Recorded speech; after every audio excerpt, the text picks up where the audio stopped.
On the stream with me, Forrest Nash. Hello? Who is this? Are you okay? Do you need help? Forrest? He called me? That horrible whistling down the phone. He's coming for me? Jesus. Okay, listen, caller. Don't panic. We've done this a few times now. We can help you. A few times already? So, you saved them, or? Sure. Okay. We're gonna help you. Can you tell me your name, caller? I'm Dr. Sullivan. Virginia. Sorry. Take some deep breaths, Virginia. You're gonna be okay. Please don't let me die. I won't. Just calm down. Tell me where you are right now. What's your address? Oh, God. Is there a neighbor you can call for help? No. Everyone's away tonight. There's just a fraternity down the street. You live by a frat house. Yes, they're having a party. Had takeout coming in all night.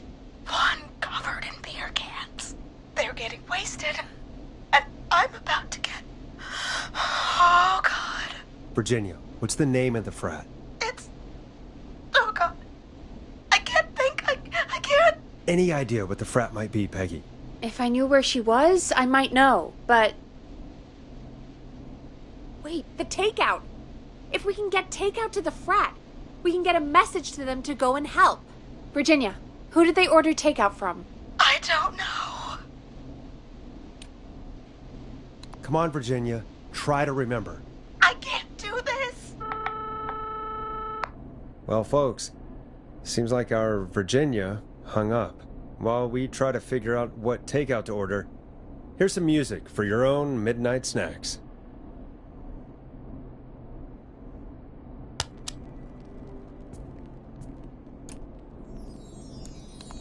Peggy, what places do takeout in Gallows Creek? Off the top of my head? Well... There's the barbecue place, Grilling Spree, and you can order from Chalupa Cabras. Oh, and of course we have Ponte's Pizza. That's it, I think. All right. We'll call each place and ask who they deliver to tonight. That's not going to work. Takeout client privilege. What? There was a lot of competition back in the day. Things got ugly. It's a long story. But what we can do is this. We figure out where the frat boys ordered from, call the takeout pretending to be from the frat, place an order, and include a note asking them to call the station. There's no other way, is there? Not that I can see. You know, it's things like this that make me hate this town. Complain after you save her, Forrest. You got any suggestions on where to look? Check the offices for anything food-related. And maybe the kitchen downstairs. You'll need a key for that. I'll just slide it under my door now. Thanks, Peggy. God, where to start? What would make me order from somewhere if I were a partying frat boy? We have a food critic, right? Chad or Brad or...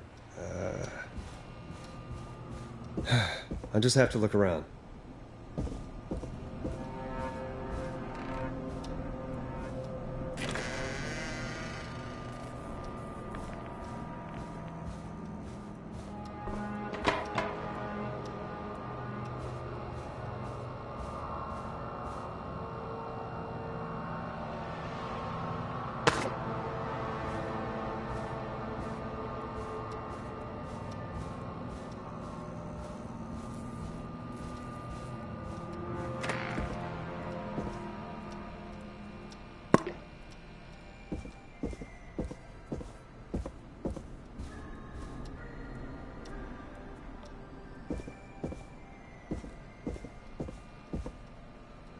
Rooting through trash.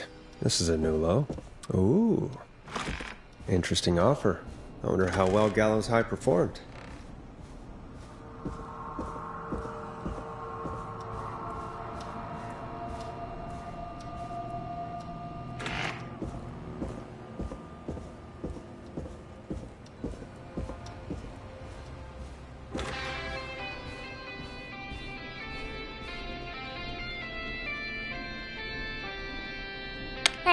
find anything useful? Yes, I have. That's great. Are you ready to get back on the line? Let's make the call. When you're ready, shut the music off. Okay, Forrest, what'll it be? Call Ponte's Pizza. You got it. Ponte's Pizza is on the line. Ponte's Pizza.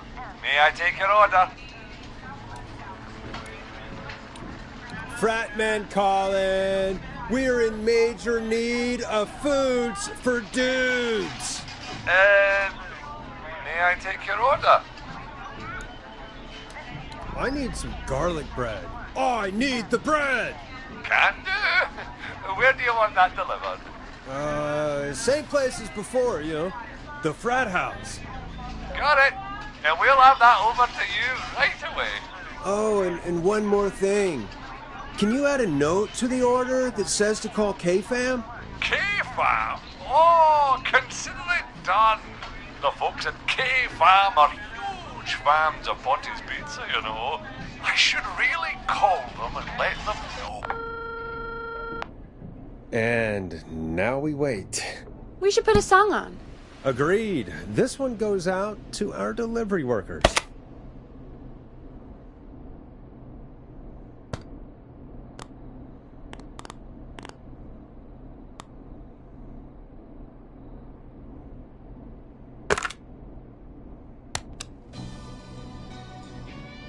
Hope you enjoy this one as much as I do.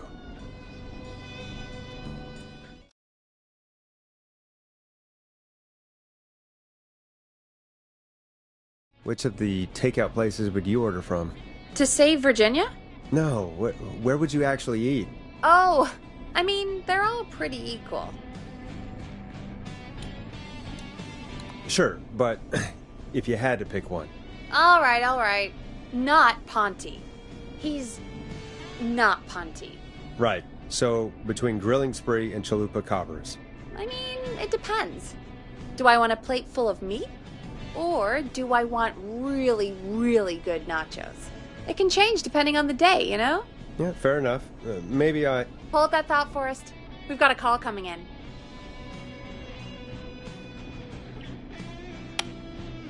Okay, Forrest, shut the music off. Hello, caller. You're live on the Scream with me, Forrest Nash. Hey, this is Fratman Bunker. We got some garlic bread and a note to call this number. Yes! Bunker! This is Forrest Nash from 189.16, The Scream. And... Is this Goose? Oh, man. It's totally you, isn't it, Goose? This is such a Goose prank. Sure, whatever. It's Goose. Now, listen, Goose, dude, get your ass to the party. We got so much beer! Listen, I need you to... Goose, come get beer. Your brothers are waiting for you. I'm not Goose! How can I prove this to you? Oh, let me get a second opinion on this. Norman the Barbarian! What do you think? Great idea. Norman the Barbarian says only the radio man can control the tunes. So, play us the flow. Wait, really? What? The flow? Norman the Barbarian demands it. Okay. I'll play the damn song.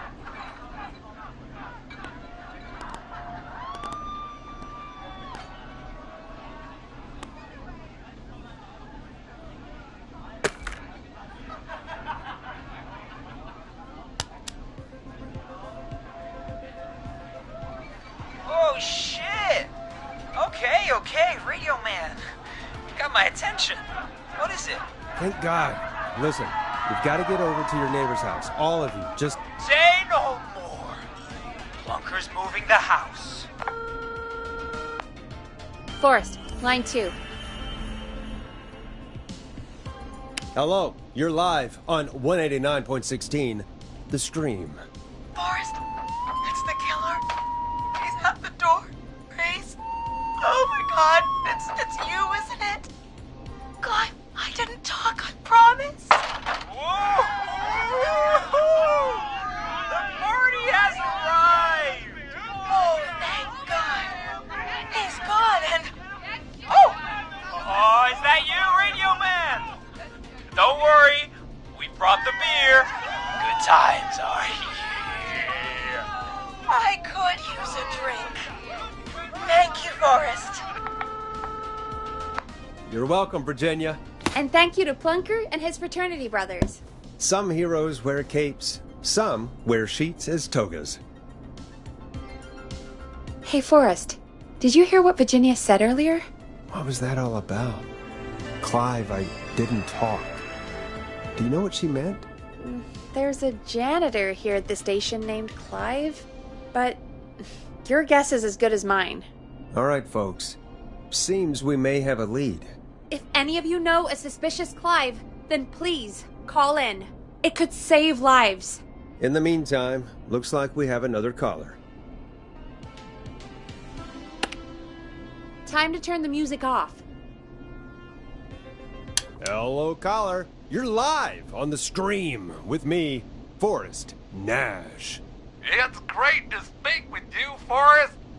As a local small business owner, I find this all horrifying. A killer roaming the streets of our fair town? Ooh, terrible. I hear you there. It's a scary time for everyone in Gallows Creek. How are you holding up? You somewhere safe tonight? Yes, Forrest, I am. I'm here at work in my small business. It's a safe, family-friendly place. Oh, what small business do you own? Oh, well, I'm not really big on promotion, but since you ask, it's Ponty's Pizza! The best and only pizza place in town! Come on down and get yourself a cracking deal on our 2-for-1. God damn it, Ponty, no! No free ads! I mean, I guess we can't be that mad at him. Calling Ponty's did save Virginia. I can be mad, Peggy. That sort of thing just... I can be mad. Look, he's gone now. We already have somebody else on the line. Just take a deep breath and let's keep going. Evening, caller. This is Forrest Nash, host of 189.16, The Scream, and tonight's 911 stand-in. Hi. Hello? Am I on air? Sure are, caller. What's your name? And what have you got for us tonight? Name's Eugene Stein, and I've got a heart full of love, Forrest. I'm hanging out in the middle of the maze, listening to your show, looking up at the stars and waiting for her. You got a special lady coming out to see you. Yeah. Molly. We planned to get lost in the maze tonight, to take our first journey together into the love labyrinth. That's why I'm calling, actually. I thought she'd be here an hour ago. And since I've listened all night to how cool you play it, I thought you were the perfect guy to ask. Should I call her up and ask if she's coming, or wait and see? For real, kid? If you've been listening all night, do you really need to ask me? Yes, that's why I'm calling. Eugene, you really need to go home to your parents. My parents are dead, actually. But, Oh, jeez. yeah, I guess it's not the night. Hang on. I hear some rustling. I guess she came after all. Molly! I'm in the middle! It'll take a little while to get here, but, thanks again, Forrest. It's been good talking. Oh, wait a second. Molly can't whistle. No, this is supposed to be the best night of my life! Not the worst. Can't you just run through the walls? It's only corn. It wouldn't be the maze if he could just walk through walls, Forrest. She's right! I Listen, Eugene, breathe, hide, and call back in a minute. We'll get you out. I'll do it for Molly. But please, hurry. Well, listeners, while Peggy and I deliberate, here's a track for all you lovers out there.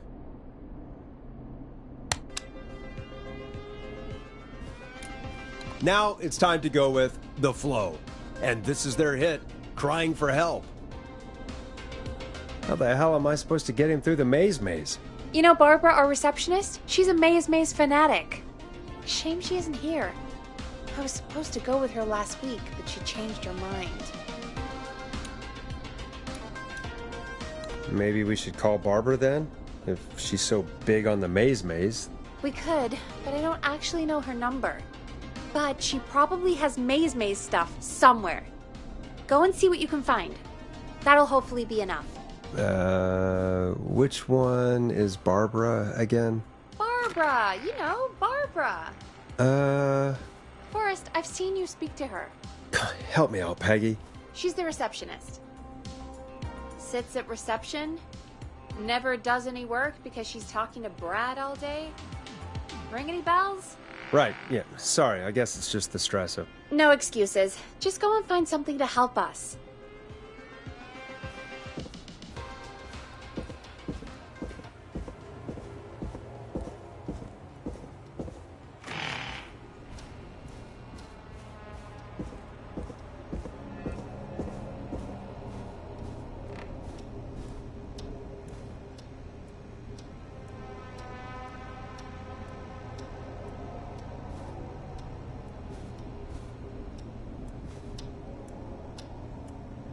Bingo. Here's what I was looking for.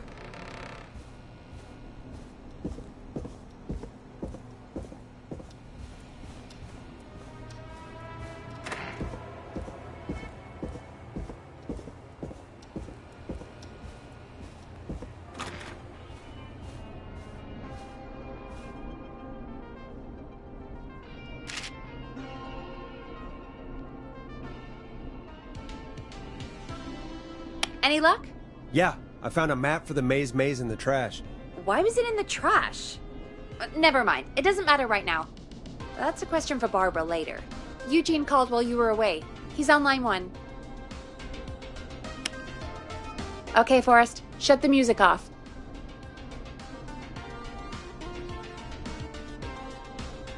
Welcome back to 189.16 The Scream. I hope you lovers like that track. And I hope we can help our lover in the maze. Eugene, you're back on air. I'm lost, Forrest. I just ran and I don't know where I am. I'm at a crossroad, facing a tractor statue. There are hay bales painted gold on my right.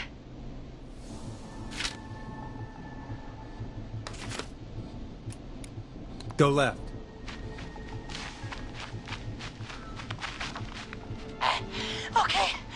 Okay. I went left, then tried a right. I have a pig statue in front of me and a creepy rocking horse on my left.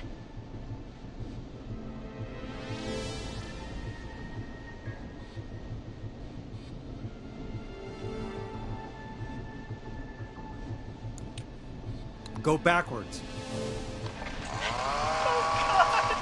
Why didn't I just invite her over? I'm at a crossroads. There's a pitchfork statue up ahead. Which way?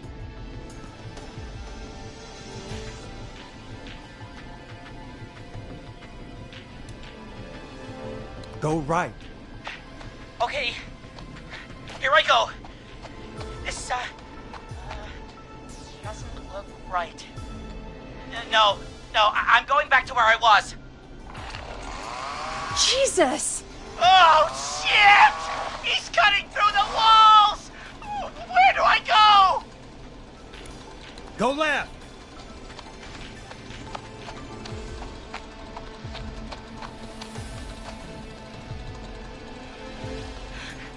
Tiny barn ahead of me! Scarecrow behind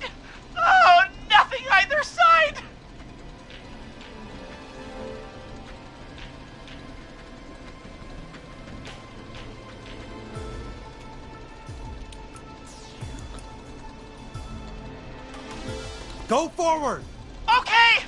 I'm going! Please! No! You don't have to do this! Ah! I think I'm gonna be sick. Poor kid. I mean, he shouldn't have been out, but still. What makes someone do that to a kid? By the way, why do you think Molly missed their date? Do you think she's okay? Unfortunately for Eugene, I think she probably never left home.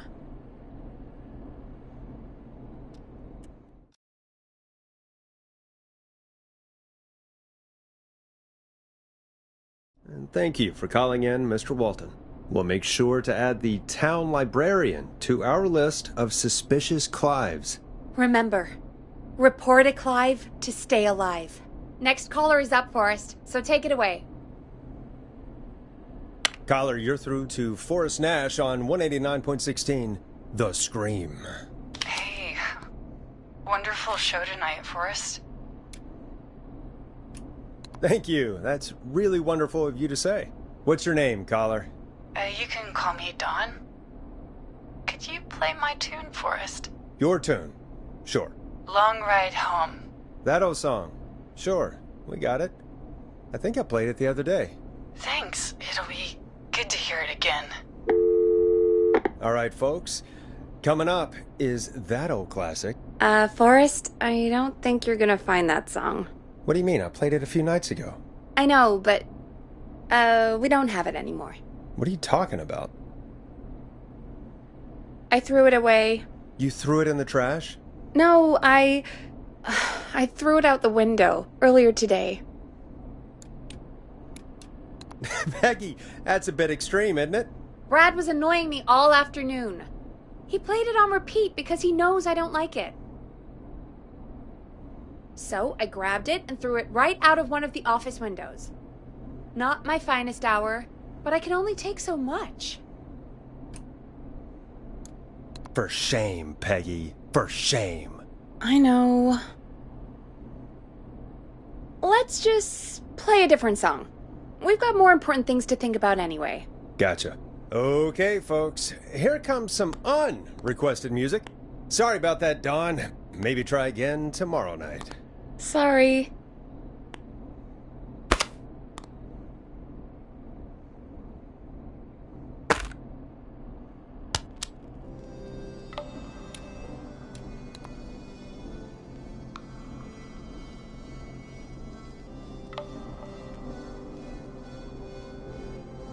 Of all the songs to request, why'd it have to be that one? Gee, Peggy, what did the barn finds ever do to you? Wrote that song, for one. It gets real old when you're forced to listen to it on repeat for years. Why couldn't they just request Roddy? Oh, Forrest, scrap the song. We have another caller.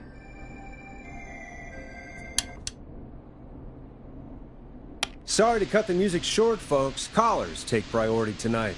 Welcome to 189.16, The Scream. This is Forrest Nat. Forrest.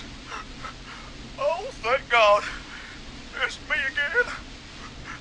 Murphy. Talk to me, Murphy. What's wrong? Oh, the killer got me, man. Why did I ever trust a guy named Master Robbie? I warned you not to. Hindsight is 2020, okay? Forrest, we need to do something. Goddamn police. You came to the gallows waste disposal plant. Beat on me, man. Carry me inside and lock me in a dumpster. I got a flashlight, but... Oh, goddamn. I smell smoke. I think he started a fire. Hold on, Murphy. We'll call for help right now. You gotta hurry, man. I need someone here now or I'm gonna die. Peggy, get the fire department on the line. On it. All right. Now just... Come on, pick up. Hi. Yes, I'd like to report a fire over at the Gallows Waste Disposal Plant. It's an emergency. do you mean it's not operational? Why is there no backup vehicle? Oh, god damn it! Forrest, that evil son of a bitch slashed the tires on the town's only fire engine. They can't do anything. But I have a few friends who live nearby. Maybe one of them can save Murphy. Where do they live? My friend Alex lives on the corner of Haddonfield and Romero Street. And Catherine lives on the west end of Myers Lane. And there's Jericho on the east end of Myers Lane. But he's old. Really old. Okay, I'll check the map, see who would be best to do this.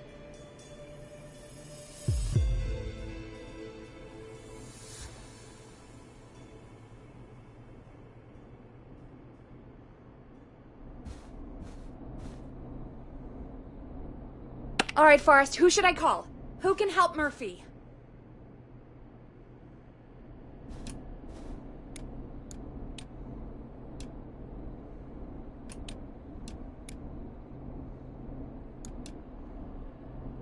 Call Alex. All right, give me a second.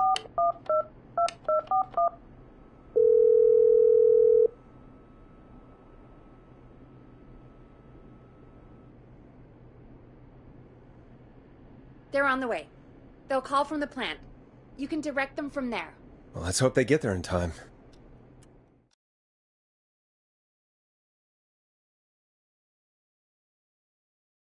Forrest, I'm getting a call.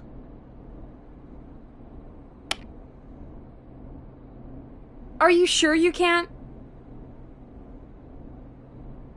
What's happening, Peggy? Alex was too far away. Too slow. The plant burned down. It collapsed. So Murphy is... Poor Fernando is gonna be crushed.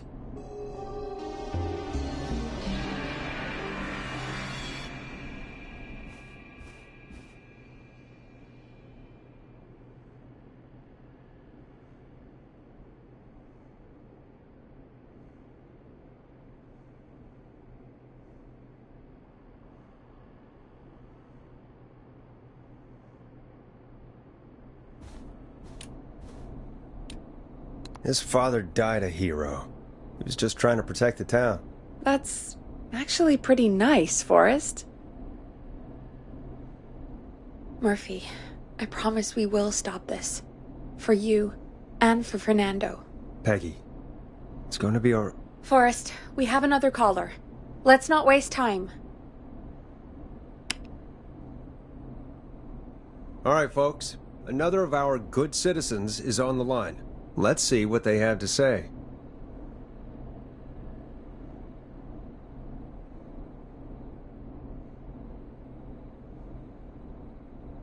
Welcome to 189.16 The Scream, with me, your host, Forrest Nash.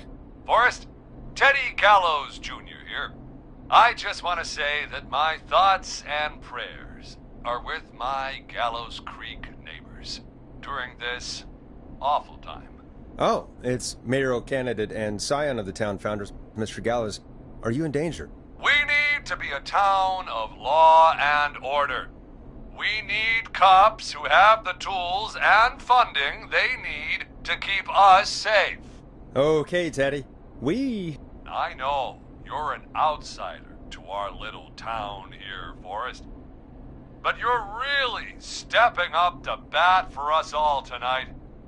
I just want to say thank you for taking a swing for Gallows Creek. Jackass.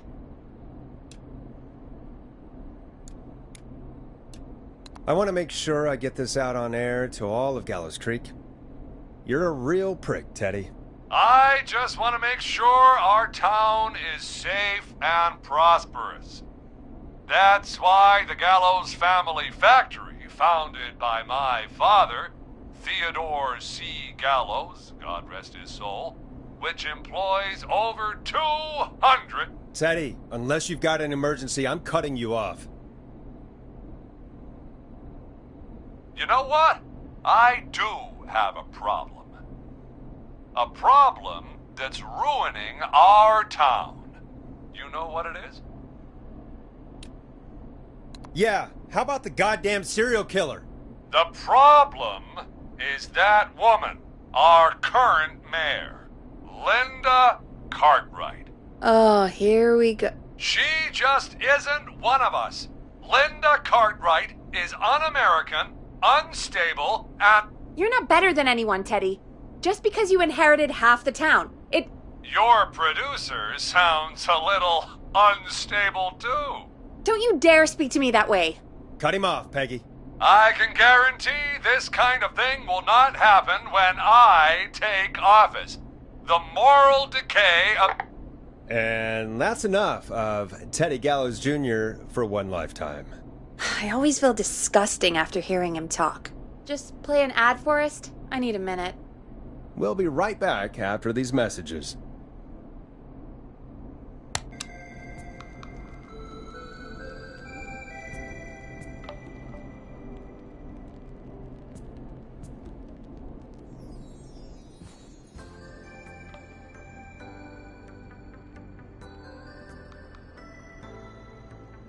Time to play a commercial.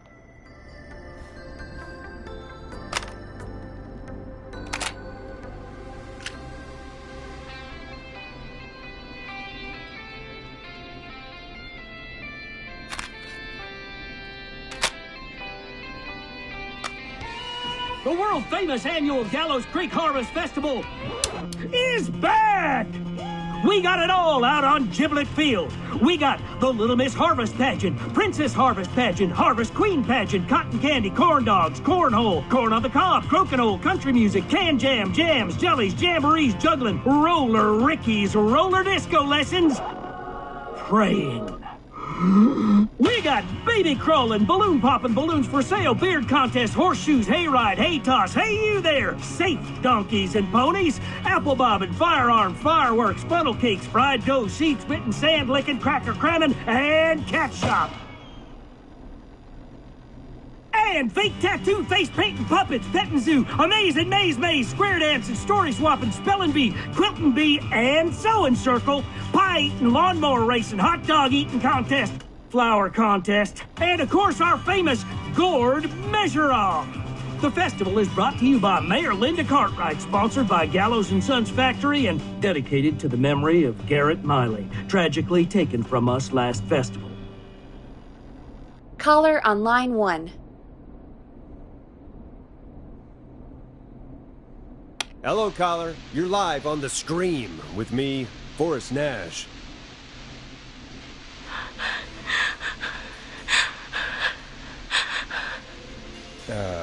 Hello, caller. Who is this? I need the police. I'm Forrest Nash. I'm standing in for 911 tonight. What's wrong? There's a guy hunting me and my friends. I think he's killed some of them already. That's him. He's just outside. I can see him from up here. God damn it. She's just a kid. Where are you? Are you somewhere safe? Oh my god. Oh my god. Stay with me, kid. Focus. I can't do this. Yes, you can. Focus. Tell me, what's your name?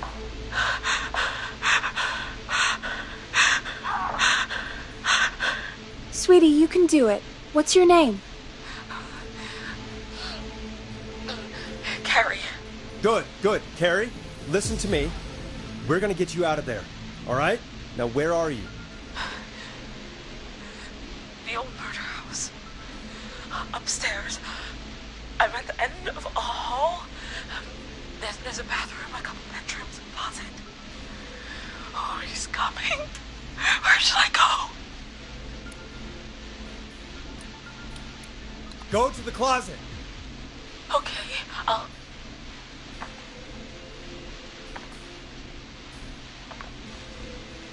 He's here. He's here. He's gonna kill me. Forrest, I don't think we can... Don't move!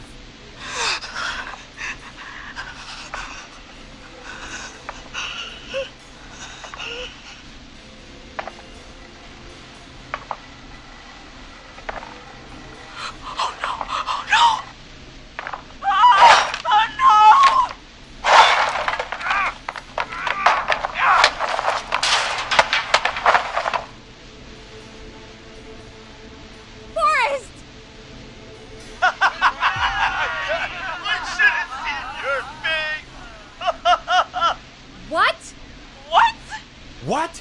Are you kidding me? Okay, what the hell is going on here?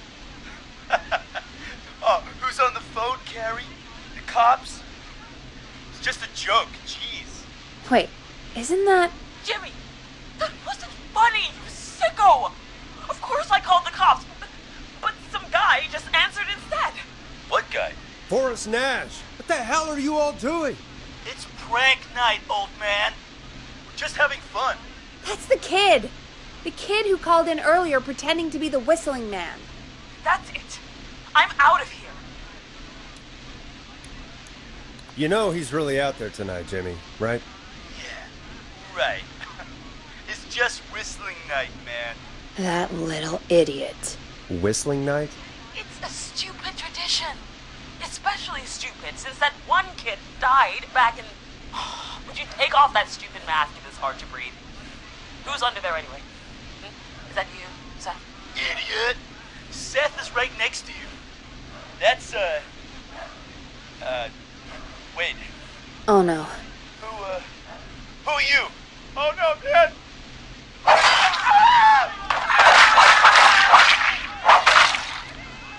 Everyone, get inside! Everyone, run! You two, barricade the door. Scott, Heather, you barricade the back. As long as he's out there and we're in here, we're safe, right? You bought time, but not much. Forrest, we have to... Heather, I already called the cops. Forrest picked up. He's the best we're gonna get. Who is with you, Carrie? My friend, we drove out to the old murder house and... Of course! The van! Who's got the keys? Jimmy had them. Jimmy.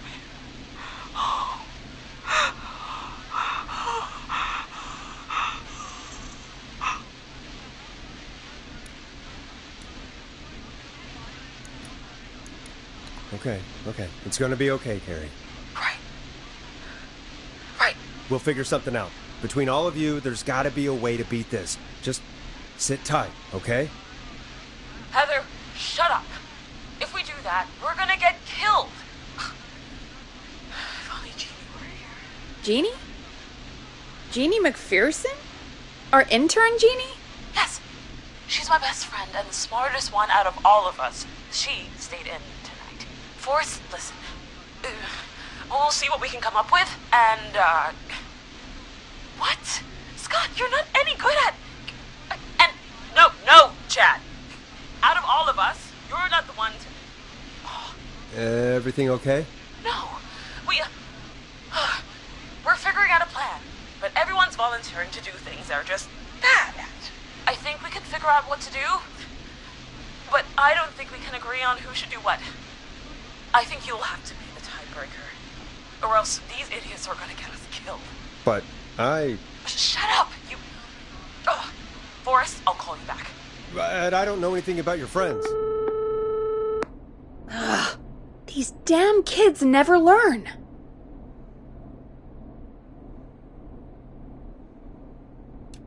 They're just dumb kids. Ugh, they do this kind of thing every year, Forrest. People get hurt. All right, folks. We're gonna work out a way to save Carrie and her friends. This next one goes out to all the trapped kids out there.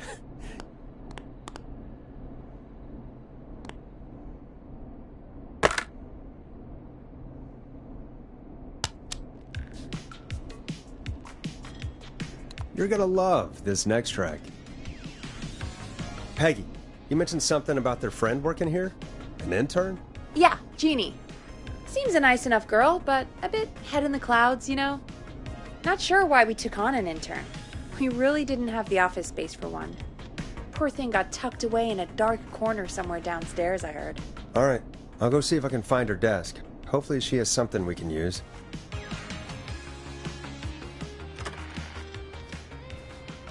Peggy said her desk is downstairs.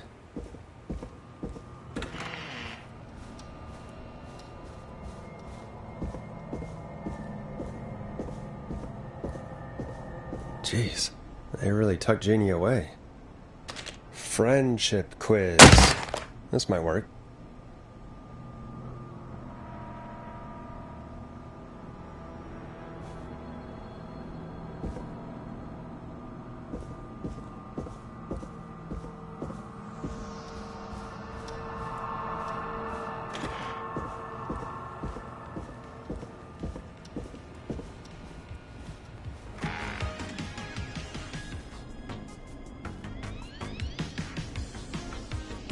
Hey, you find anything that'll help us out? Yeah, I found a friendship quiz with all these kids on it. If you think that'll help, then good enough. Carrie's on line 1, whenever you're ready.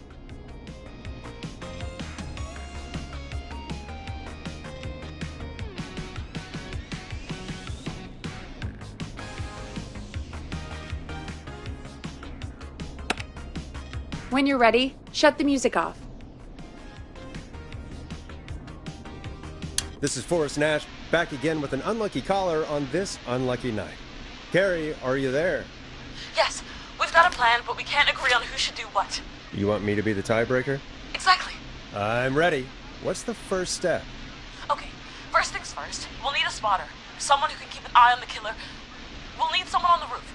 It's gonna be a hard climb. We're deciding between Heather, Kyle, and Hot David.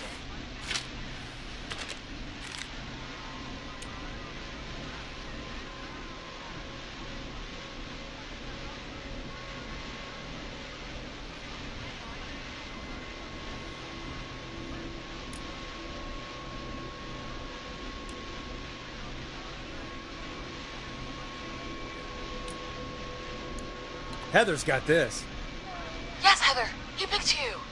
Now please, stop talking about all your cheerleading trophies. Part 2. The Whistling Man padlocked the gate back to the road. Before we drive out of here, we need someone to pick the lock.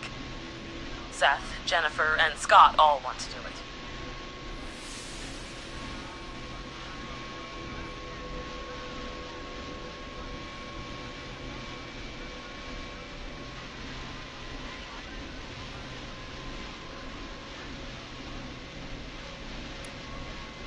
Jennifer.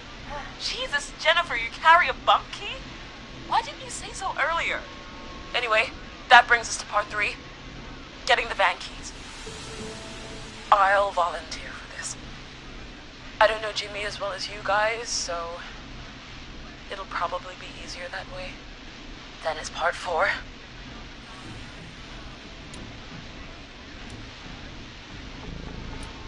This is a very detailed plan. I'm impressed. Yeah, it's weirdly easier to think when you're about to die. You're doing great. What's the next part? Part 4, we need someone to lead the Whistling Man away. We need a fast runner. For this one, we're trying to decide between... Who was it again? Hot David, Cynthia, and Scott.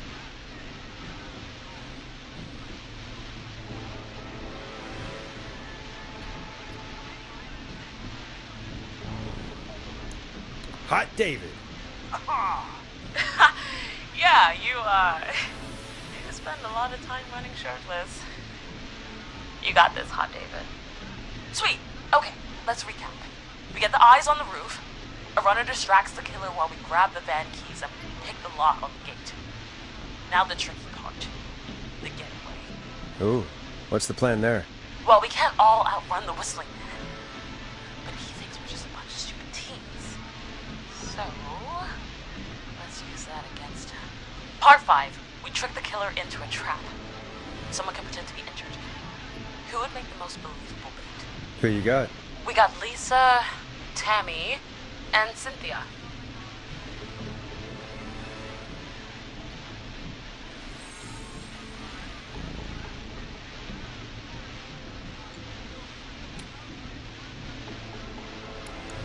Cynthia. Right, Cynthia. You'll do. That should take care of the killer. And then it's time to get out of here. Finally, part 6. We need someone who can drive us through the woods and back to Gallows Creek alive. Who's our getaway driver? Should it be... Who have we got? Chad? Scott? Tammy? Whatever. Forrest, you know what to do.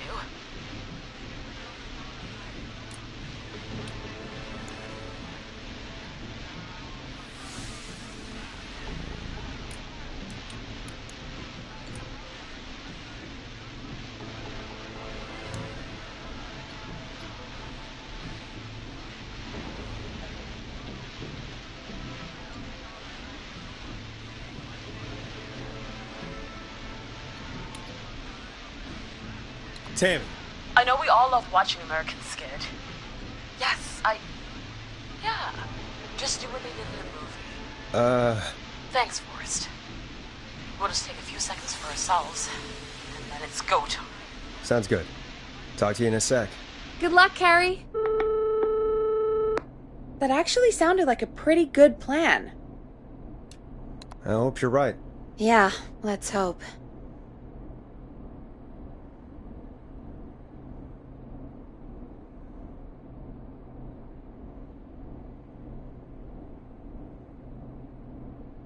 Oh, the kids are back already. Line 1 again. If you're just tuning in, we're coming to you live with a bunch of teens about to flee a madman. Listener discretion is advised. Are you ready, Carrie? We're good to go, Forrest.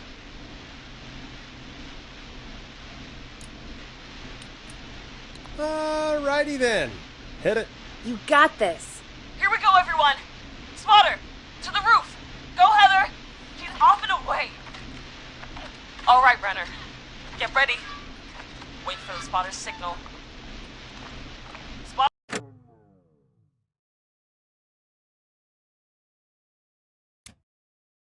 says go.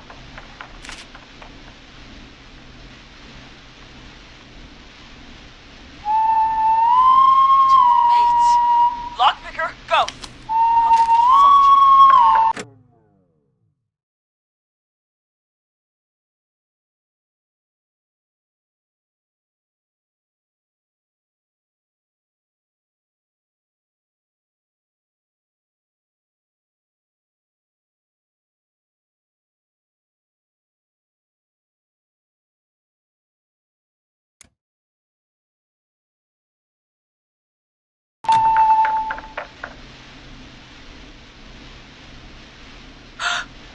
Oh, Jimmy. Oh, his face is... The keys, Carrie. You need to get the van keys. His face is lying next to him, Forrest. He got cut. Oh, God.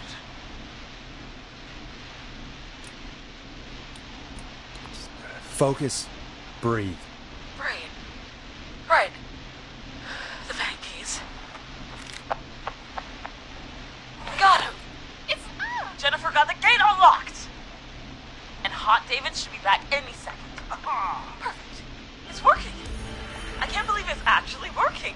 You're doing great. Focus. You got this. We got this. Next step, trap the killer. All right. Wait. Get into position. Everybody else, hide.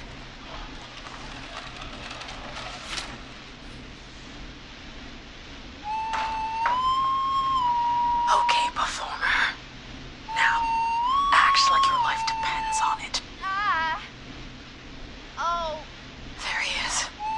He's buying it. Oh no. He knows. Damn it! Now! Push the bookshelf over!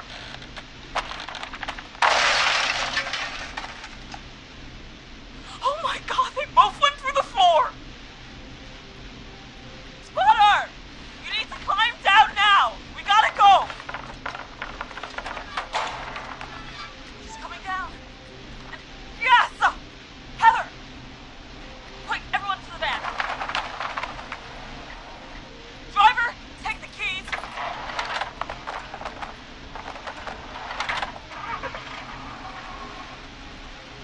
The damn gate swung shut.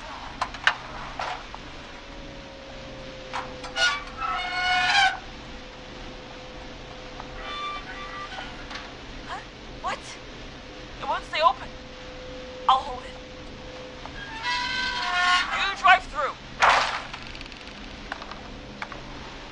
Carrie! What was that? It's a whistling man. Drive! Now!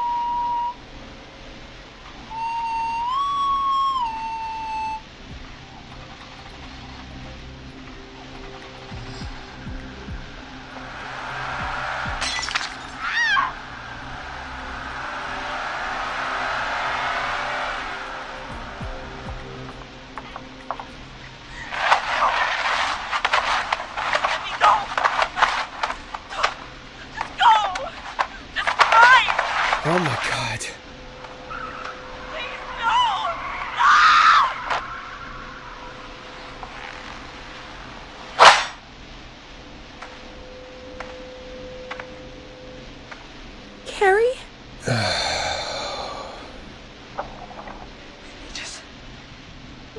He just stared at me. Carrie! Carrie? Just stared at me. And walked into the woods. I don't understand. Thank God you're okay. Can you get somewhere safe? I can make it home. Thank you both for helping. If you hadn't, It was your plan, Carrie, and it was a great plan. It was really all you, Carrie. Still, I need to get home. Breathe, Carrie. You're okay now. I'll call you when I'm somewhere safe. Talk to you then. Folks, that was a lot.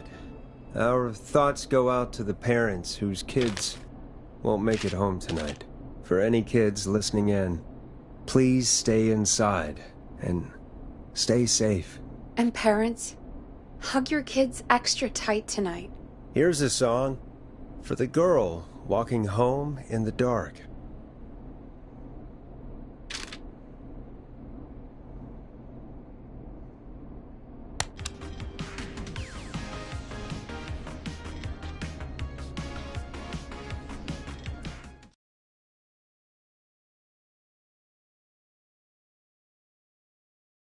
Hey, we had a call come in. Okay, Forrest, shut the music off. Forrest Nash here. Listeners, we've got another caller live on 189.16, The Scream. What's on your mind, caller? Hey, Forrest. I just wanted to phone in and say that I think I speak for everyone when I say that you're providing a real service for Gallows Creek tonight. It's cool what you're doing, man. Well, I'm just doing my job, friend. Anyway, tell me about yourself. What's your name? Are you keeping safe tonight? Yeah, man, I'm good, thanks. I'm at my roller rink, trying to get everything ready for the Harvest Festival tomorrow. I had a guy from Starling Security here earlier installing the Starling 4000 system, so I'm a little behind. As for my name, my friends call me Roller Ricky, and I now consider you a friend, my man. We're friends now, huh? Well, that's kind of you to say. Thanks. Yeah, man. Sounds like roller skating is more than just a job to you. So is this vocational? I wasn't always Roller Ricky. Once upon a time, believe it or not, I used to go by just Ricky. Yeah, back then, things were pretty rough. I used to roll with a bad crowd. Not all bad, but there was one guy. Anyway, some bad stuff went down. I harbored a lot of guilt for a long time and turned to the bottle. I didn't really talk about it or even know how to talk. It's just how it was. That bottle took the best years of my life. Or so I thought. It's never too late, Roller Ricky. How did you turn things around? I joined a support group. I opened up about my problems. Sharing that burden just took so much weight off. It's a long story from there, but I found roller disco. I learned how to have fun again, cutting loose and making shapes. Now whenever I get down, I get down. I'm finally free from it all, man. It's important just to talk to somebody. That's the first step. Ain't that right, Max? Aw, hello, Max. Well, he certainly sounds like a good boy. Max is my emotional support dog. He's a rescue dog, but I always say he's the one that rescued me. He's the best dog a guy could ask for. Of course, the first thing I did was teach him how to skate. He's better than me now, a real pro. Max can skate? Yeah, man. At first they said it couldn't be done, and then they said it shouldn't be done. But Maxie loves the rink, man. Is that another train, Maxie? Maxie loves trains, man. He's even got that special how to greet them. Maxie sounds like a really special boy. Maxie appreciates all the positivity you're throwing out, my man. You know, I'm actually hosting free skating lessons tomorrow at the festival. I think it's a great opportunity to give back to the community. Man, all this talk of skating's got me itching for a boogie. Before I switch my radio off for the night, could I request a song for us? Something I can groove to, you know, something funky. It'll be me and Maxie's final boogie breakdown tonight. Then I think we'll take it down a level. I can do that. Thanks again for calling. You and Max, be safe now, okay? Bye, Maxie. You got it, man. Peace. Well, folks, this next one goes out to Roller Ricky and Max. Enjoy.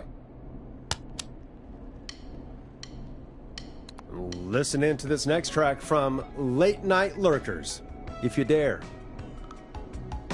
I really needed that call, you know, after everything. Yeah, I get that. He talked a bit much for my taste, but it is inspiring to hear somebody come back from the brink like that. Yeah, that's what I meant. You were thinking about Max on skates, weren't you? Well, would you look at that? Another caller on the line. What are the odds? Better take it.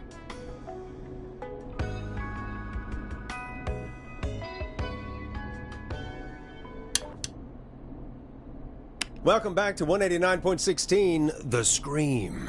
This is Forrest Nash. How are you tonight, caller? I'm doing okay. I made it home safe. Gary! Hey, I just wanted to thank you for doing what you could earlier. You know, even though not everybody made it, and, I don't know. Hey, it's okay. You were so brave earlier. You're safe now. I wanted to ask you why he didn't... Why am I... Why what, Carrie? Why did he spare me? After what he did, why let me go?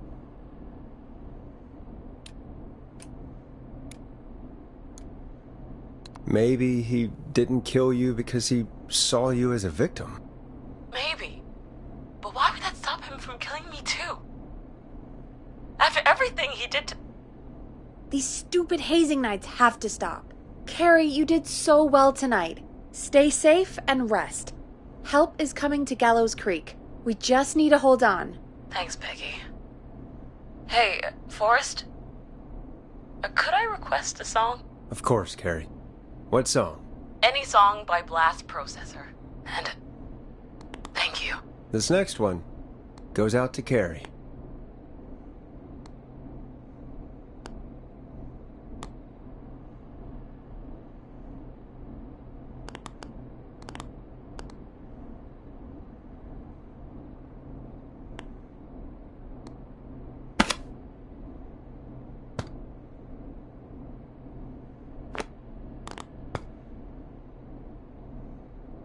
Play a record, Forrest.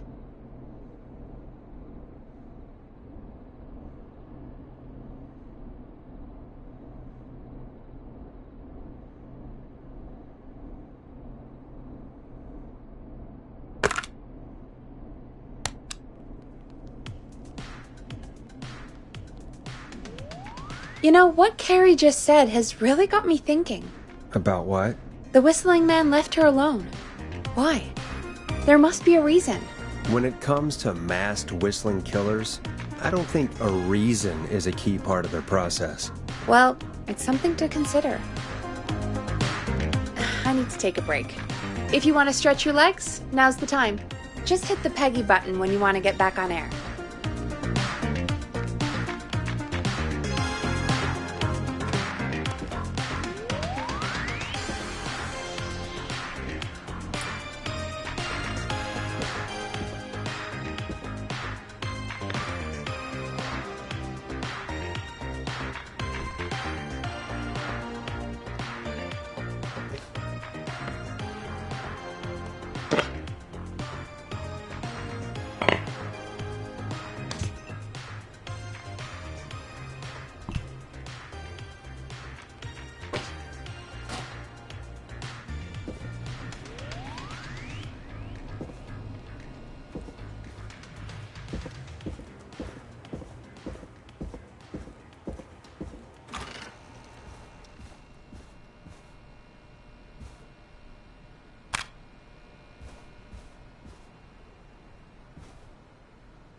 Great party, man.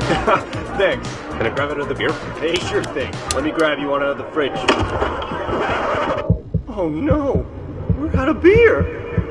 What am I gonna do? The party is going to be over. Fear not. A Grill and Spree will give you a free 6-pack of beer if Gallus High wins this Tuesday. Say what? That's right. Order a meal deal from us and you'll get a free 6-pack of beer if Gallus High wins. A free 6-pack? Righteous. You heard me. 6 beers if Gallows High wins. Sounds like you've already had enough beers. I hope we murder them. Me too, Billy. Me too. Come on down to Grill and Spree or call 555-749-8335. We've got... Let's get going, Peggy. Alrighty, we could run another segment or... Scratch that, Forrest. We have a caller. You're through to 189.16, The Scream. What's your emergency? Hello again, Forrest. Oh, that call with the teens was awful. Those poor kids. Still, I'm glad the girl didn't get hurt. Thanks for your concern. Are you in trouble? What's on your mind? I wanted to ask you again to play my song, Forrest. You said you were going to play it, but you didn't. Your name was Dawn, right? What, Peggy? Yes. Oh, well remembered. My name is Dawn, and I wanted to ask you again to play my tune, Forrest. Long Ride Home? You know, the one that Peggy said she threw outside the window? You must really love that song. If you're calling up to ask for it when you know we don't have it. Well, I do love it. And I don't want to argue, but you do have it. It's just outside the window. There's a serial killer on the loose. I can't just go outside hunting for a record. I'm really sorry, Dawn, but we just can't get it right now. But wasn't the Whistling Man just at the old murder house? That's miles from the station. It won't take you a second to grab it. Nope. I'm sorry, Don. I'm just not going out there. Oh, but I think you will. Forrest? Peggy, I'm calling with more than a request. I know something. I think I know who's gonna be next. What? Are you serious? Play my song, Forrest, and you'll find out. Well, folks, here's some music for you while I think things over.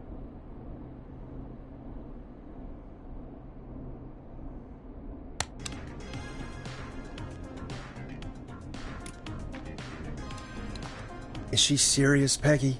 She's serious about hearing that song, that's for sure. Peggy, I mean, is she serious about... I don't know, Forrest, but we don't really have a choice, do we? If she's telling the truth... All right, I'll do it. You're a good man, Forrest. I'll slide you the key to the fire door. Wait. Our fire door has to be unlocked? Yeah, You know, I never thought about it, but yeah. We should talk to Reggie about that later. Anyway, I'll hold the fort down while you're out. Maybe I'll even get a caller. That could be exciting. 189.16, The Scream. With me, Peggy.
You know, I hope she'll be happy when I'm brutally murdered by the Whistling Man.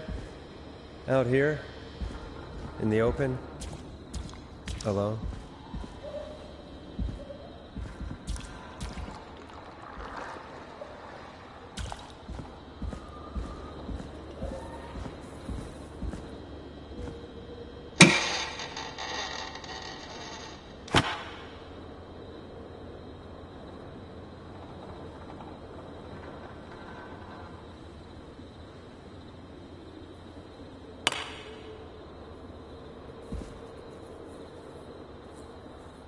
Here it is. Long ride home.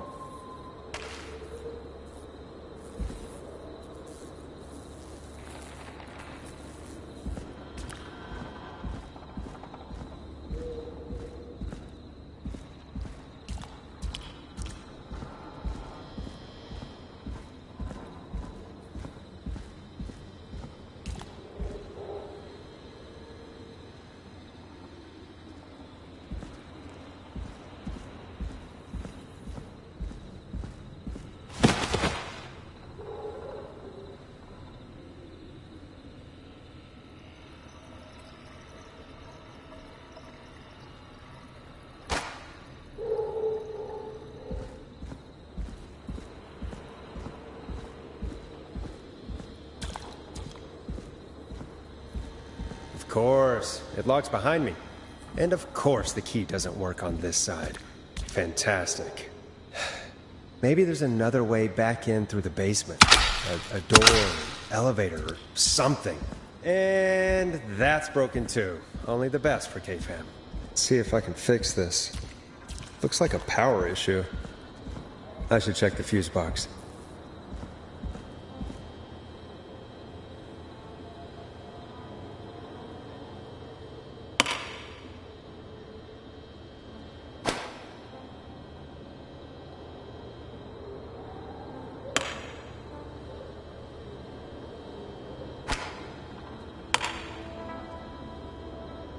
Looks like I'm gonna have to hunt around for some new fuses.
Bingo!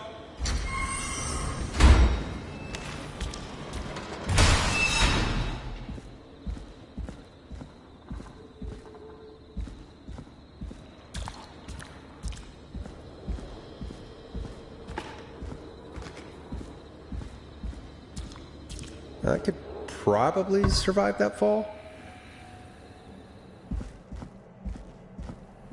Looks like the janitor's closet. What did Peggy say his name was? Clive?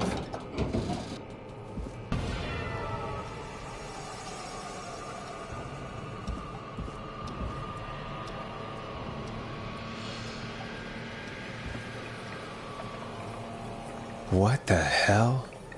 Peggy is not going to believe this.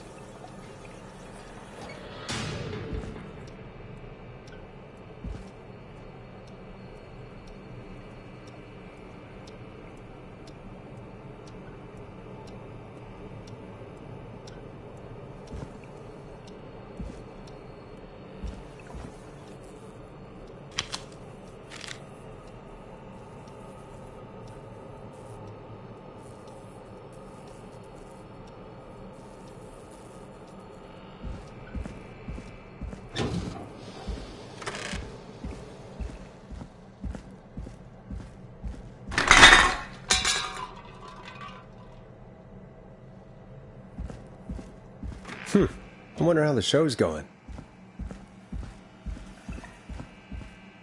God, please let this be the last locked door.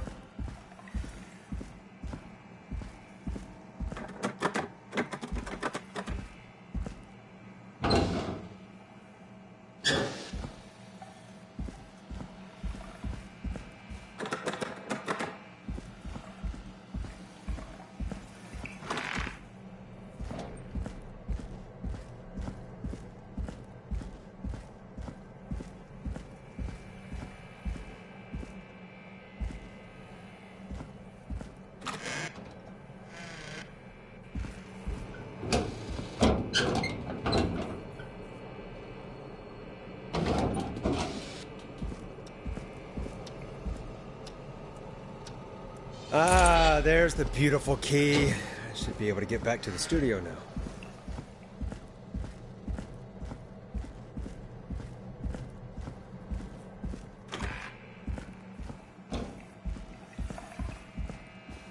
Yes!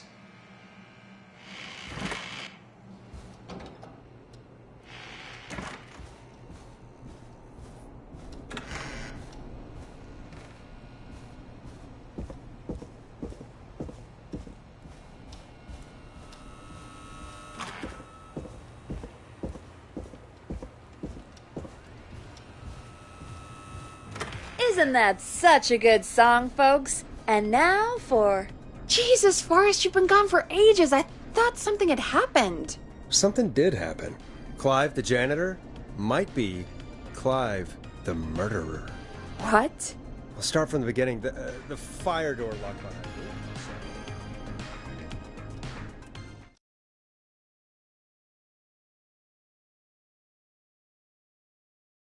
Why did you heave that thing all the way up here? Because the basement's creepy as hell, and I don't like standing around down there. Fair. Alright, let's run through this again. We have a creepy board you found in a creepy basement, made by our creepy janitor, who you think is the creepy whistling man. Yep. And on the creepy board are the names Chuck Brody, Kim Walker, Rebecca Allen, and Aunt Williams. Correct. And you think one of these people will be the whistling man's, Clive's, next target. That's right. And we've got to find them. You said there are 4 locations listed there too? The hospital, the power station, the gas station, and the trailer park. Clive must think the target is at one of those locations.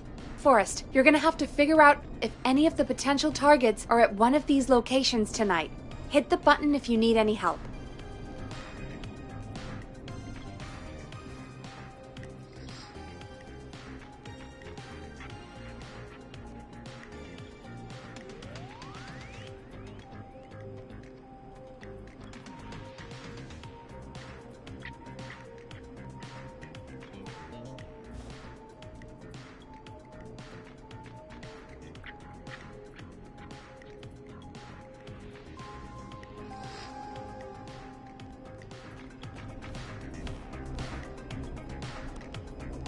How's it going?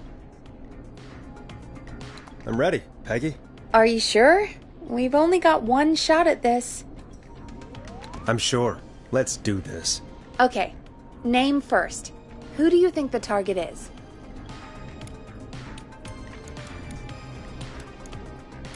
Rebecca Allen. And where will I find them? The power station. Okay, I'm dialing. One moment.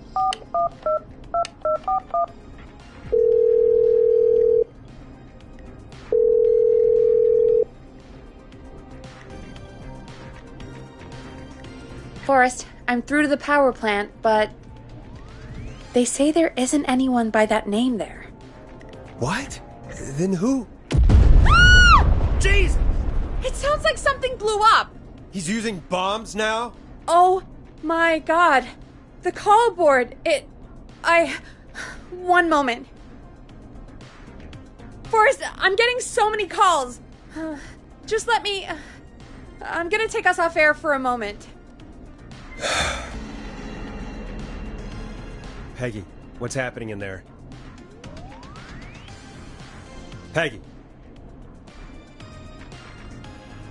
I'm back. He blew up the gas station, Forrest. Okay. I spoke to the fire department and the hospital. The fire department is useless now, as you know. And, the hospital's only ambulance was at the gas station. Forrest, you've got to say something on the radio. You have to tell the town. I'm putting us back on air. Now. Gallows Creek. I don't know how to tell you this, but, the gas station's been bombed. Please, everyone, stay safe, stay inside, and... Oh, just bring us into some music, Forrest.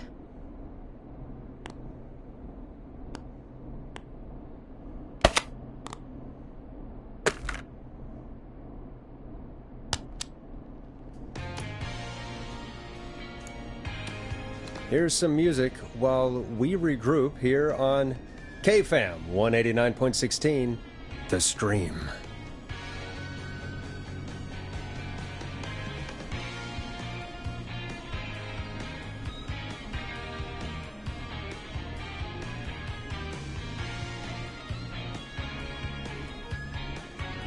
There's gotta be more in the basement to show us who Clive is targeting. And if that's the case, we can get ahead of him. Stop the killings before they can happen. Forrest, we need to go back down. By we, you mean me, right? Yep. Like I said, I need to handle all these calls. Maybe start with that creepy mannequin room you mentioned before. I still have a lot of questions about those, by the way. Me too.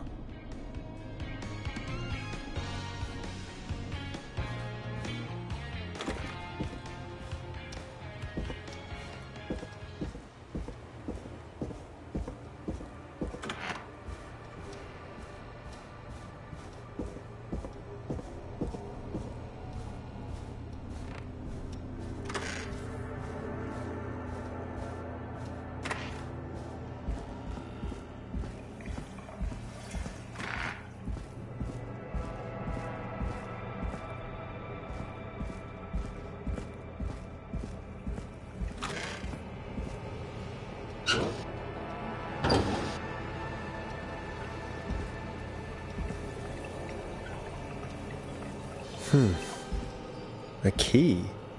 Was this always here? I must have missed it when I brought everything upstairs.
Hello, Gallows Creek. Time to Pay the price.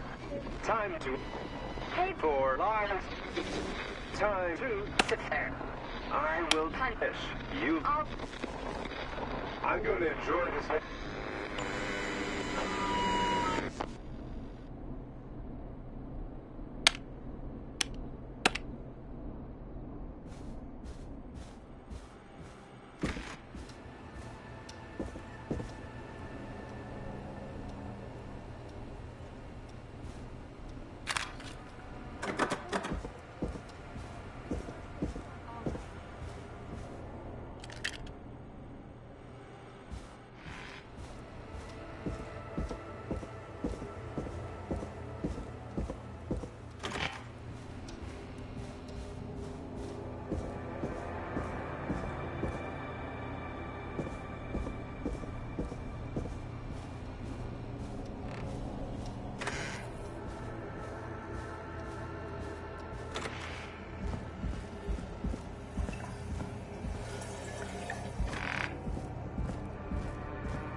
Peggy, give me some warning before yelling down the intercom.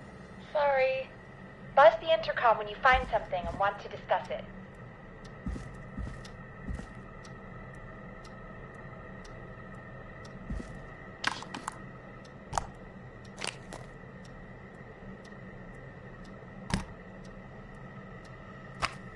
Peggy, I've found a tape and a map down here.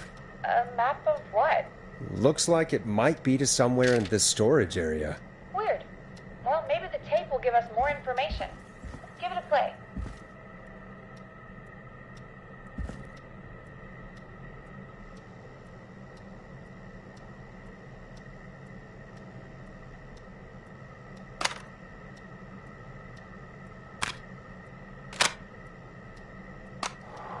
George Barrow, 1968. That's when this all began for me. Follow the maps, find the tapes.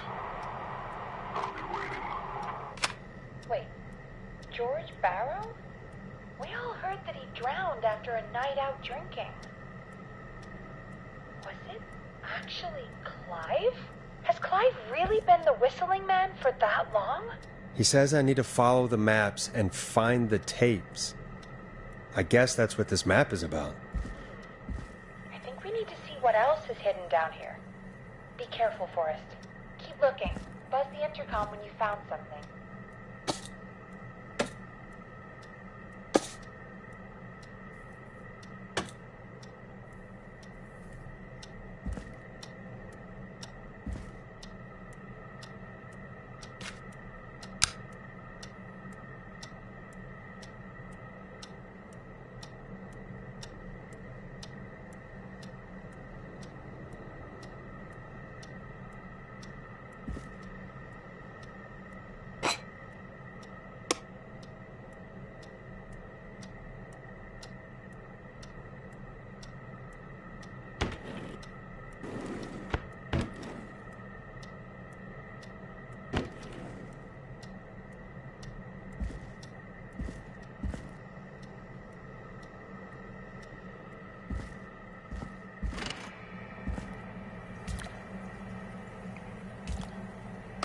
Time of autopsy is 7 a.m.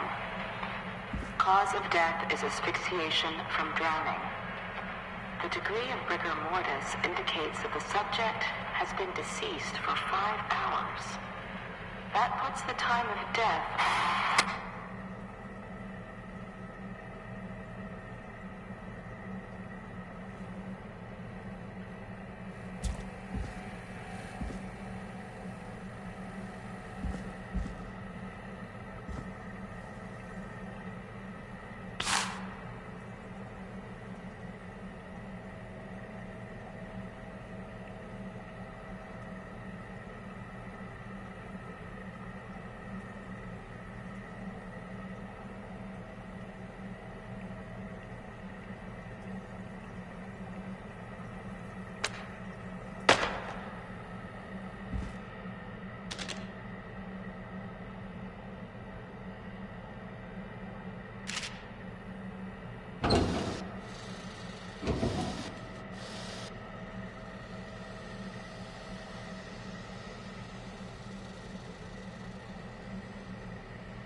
Preliminary toxicology results shows no signs of inebriation. However, a high amount of cortisol was found, indicating elevated levels of stress in the immediate moments before death.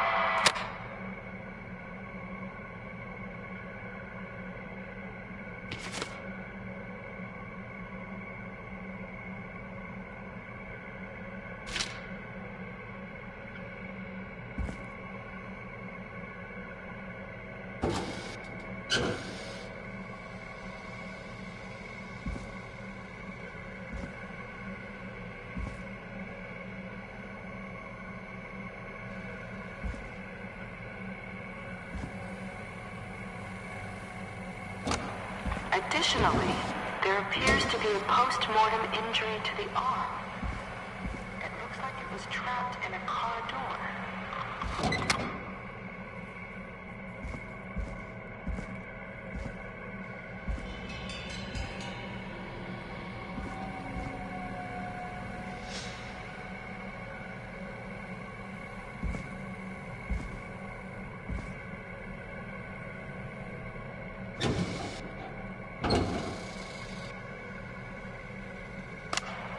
It is the coroner's opinion that the subject Now likely this has to feared be for his important. life and was chased, resulting in a fall from a height into a body of water where he hit his head, was knocked out, and drowned. Following that, he was moved. Dr. Sullivan, we need to have a talk. Is that recorded? Shut it off.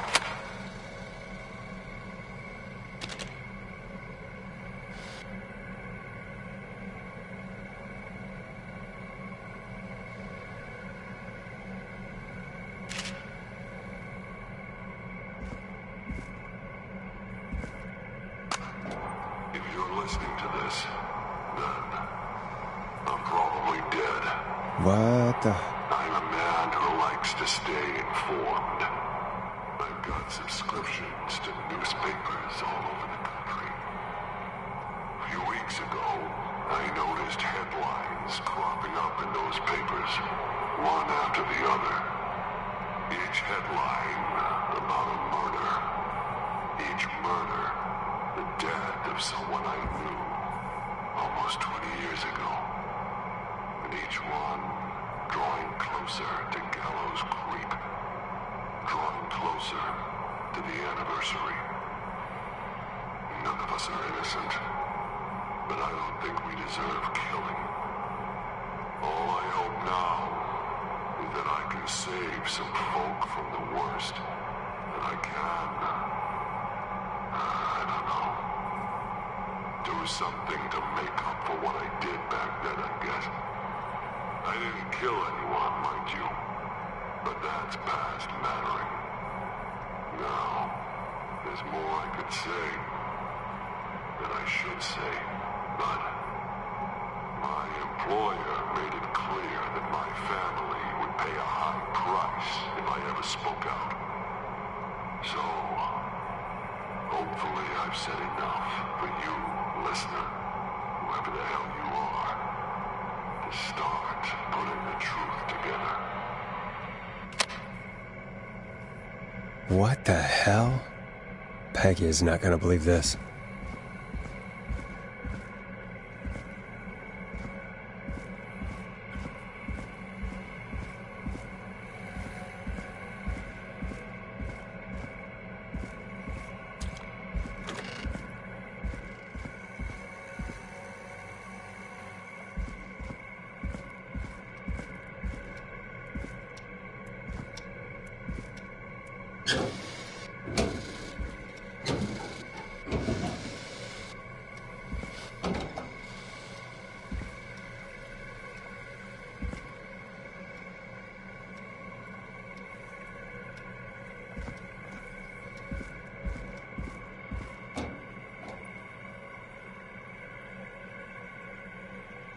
What have you found, Forrest? It's an autopsy tape. Doesn't say for who, but I think it must be for George. Poor George. He was so young. Something's bugging me, Peggy. What do you mean? I swear I recognize the voice of the woman talking on the tape. I just can't place it. Seriously? Do you think you've met her before? I don't know. I mean, I just got here recently. I don't know. There's also a tape about a toxicology report. There were no signs of drinking or that he was on anything. What? But everyone said he went swimming drunk and drowned. It was in the newspaper and everything. I found a written autopsy report. What does it say? According to that, it's just like you said at the start. George drowned after getting drunk. Said he liked to fight, too. But that contradicts the tape. I know. And I think I know why. There's a note with a report that says, "I'm sorry I made you do this, Virginia." If it was on the the autopsy report, then Virginia must be our coroner. Wait, the caller from earlier, when we had to call the takeout restaurant, wasn't her name Virginia?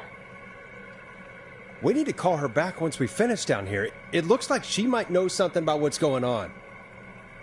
I found a tape that introduces a new detail to the story. Post-mortem injury. Apparently, his arm got caught in a car door. A car door? Yeah, after he died. How do you suppose they can tell? How can they tell? I'm a radio producer, not a coroner. The coroner came to the conclusion that George was running from something, likely terrified. Maybe an animal? Maybe, but then there's this next bit, where the coroner thinks he was moved post-death. Moved the body? How weird. At the end of the tape, someone burst in and demanded Virginia stop recording. I think it was Clive. This is starting to make sense now. This is a conspiracy to cover up what happened to George. I think I found Clive's last recording. I think Clive might be gone. Gone? I found a confession. Not for any killings, but for playing a part in covering up George's death. He left this behind in case he died. He hoped someone would find it. Do you think the Whistling Man already got him? Possibly. We've had a lot of callers tonight, but maybe not every victim made it to the phone, you know? We don't know how many there really are. Christ, Forrest, that's dark. I know, but Clive said he had read about other murders in other towns, and that the murders were all folks who knew about the incident. And the killings were getting closer to Gallows Creek. He said he wanted to do something good for once. The board in his office. He wasn't tracking people down to kill them. He was tracking them down to save them. Why didn't he just come out with all of this? He said his employer threatened his family if he spoke out about any of it. His employer? The one who orchestrated the cover-up? Oh, Clive. I'm sorry for thinking you'd killed all those people. Do you think you found everything, Forrest? I think there's gotta be more down here. I need to find all the tapes. You think so? How much did Clive hide down there? Well, if there are more tapes, then there must be more maps to follow, right? That seems to be the case. All right, then. Buzz the intercom when you find something and want to discuss it.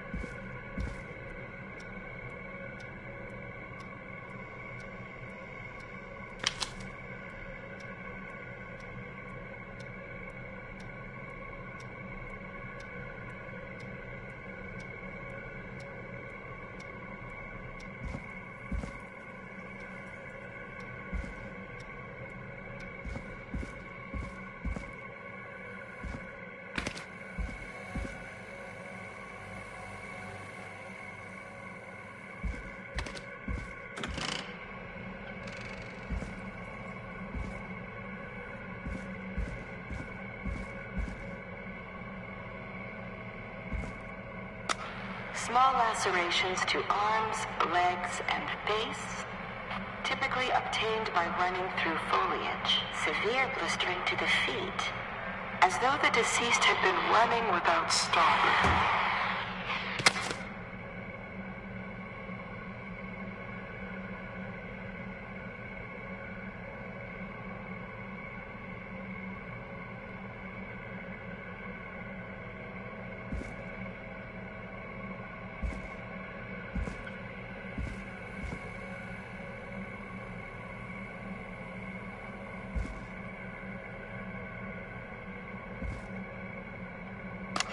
Preliminary toxicology results shows no signs of inebriation.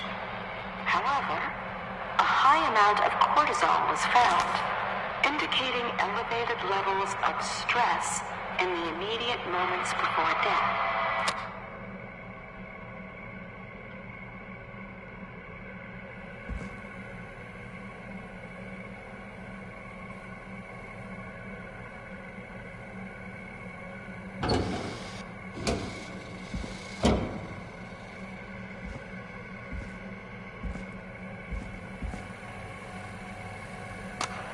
Additionally, there appears to be a post-mortem injury to the arm.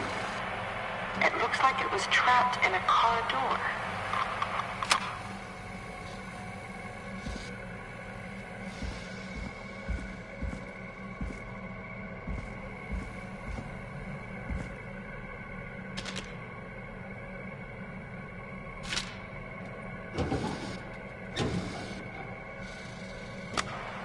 It is the coroner's opinion that the subject likely feared for his life and was chased, resulting in a fall from a height into a body of water, where he hit his head, was knocked out, and drowned. Following that, he was moved. Dr. Sullivan, we need to have a talk. That recording. Shut it off.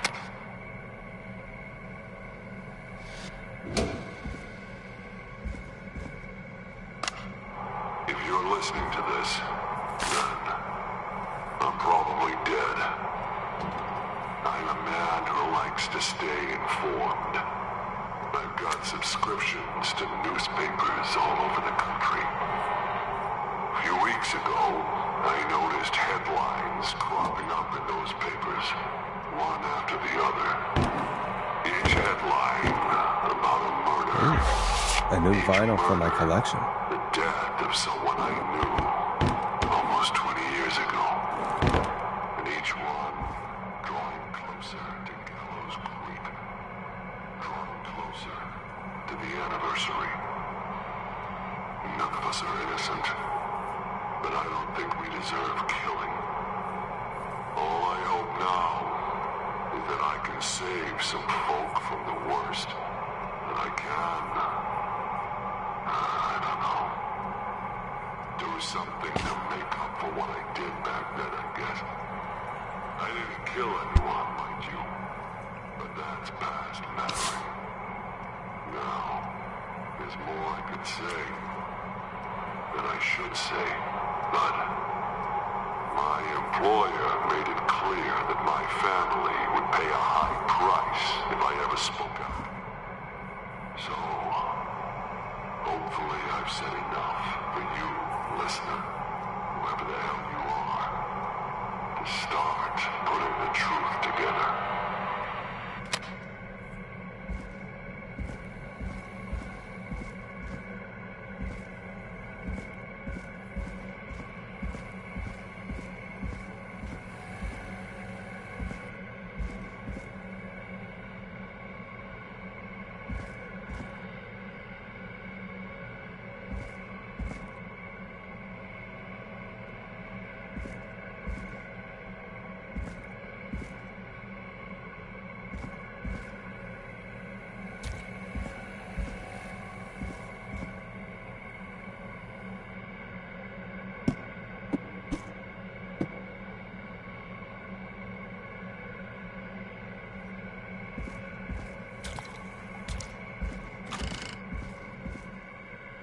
What have you found, Forrest?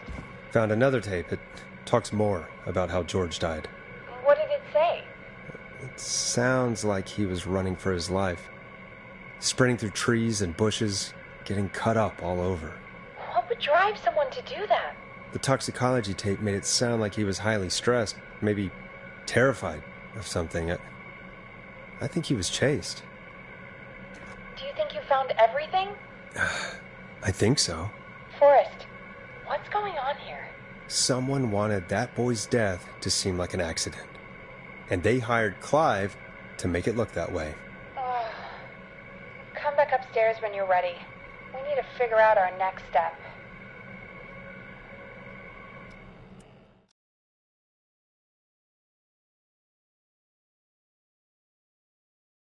Thank God you're back, Forrest. I've been running out of stuff to pad our airtime with. Peggy, you work in radio. Forrest, I'm stressed. I mean, really. How are we supposed to keep a show going with all this happening?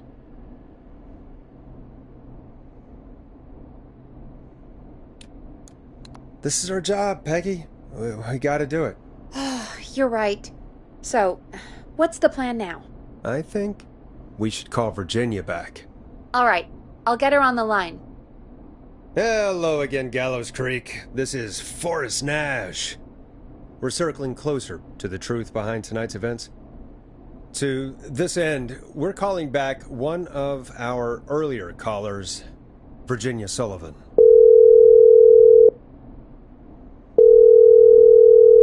Fretman Plunker here? Who's this? Is it you? Goose? Plunker, hey, it's the Radio Man, Forrest Nash. Radio Man? What's up? Solving mysteries, saving lives. The huge. Right on. Plunker, what are you doing at Virginia's house? She asked if we could stay to keep an eye out for that whistling turd. So we're hanging out, bro. Well, that's big of you, Plunker. No, it's nothing. Can I speak to Virginia? Sure thing, Radio Man. I'll just go get her. Who is this? Hey, Virginia, it's Forrest. I'm glad you're still okay. Oh, Forrest. Sorry, I'm still jumpy. I can't blame you. I'd be jumpy too. I'm so sorry this happened to you, Virginia. I thought I was. I thought... Easy. We're not calling to talk about earlier. We're calling because we think you can help us understand why this is happening tonight. Me? What would I know? Does the name Clive mean anything to you? Clive? No. I don't know that name. What are you asking about this for? You mentioned that name earlier when you called us the first time. I don't know what I said then. I was petrified, Forrest. Clive's the janitor at our station, and we know you spoke to him in the past. Forrest, please. You don't know what you're doing. He'll come for me. Virginia, it's okay. Clive won't be coming after you. We think Clive's dead. Dead? But isn't he? He's the whistling man, Forrest. We found evidence to the contrary. But... It's true. And we found your autopsy reports for George Barrow. How? I saw him destroy them. Well, he didn't. I don't know if he kept them or made copies or what, but we found them. And we know it's related to what's happening tonight, which is why we called you. Why did you write a false report? All right. One day, I came into work to find a boy on my slab. And as I finished the autopsy, this man, Clive, he just burst in. And he started making demands to give over the reports, to falsify what I found. Of course I said no. But, well, when someone wants to make you do something, they can use the carrot or the stick. For me, he used both. You see, my sister is sick. She has a chronic condition that's never going away. It's expensive to treat, and it was getting to where I couldn't afford it. And Clive promised me that his employer would pay for my sister's treatment if I did what he said, and that if I ever spoke about this, he'd beat me to within an inch of my life. I don't know why he had me do it, but my sister needed me. You have to understand, she needed me. We understand. Thank you, Virginia. That was brave. God, I just want this nightmare to end. This will help end it, Virginia. Thank you. Stay safe, Virginia.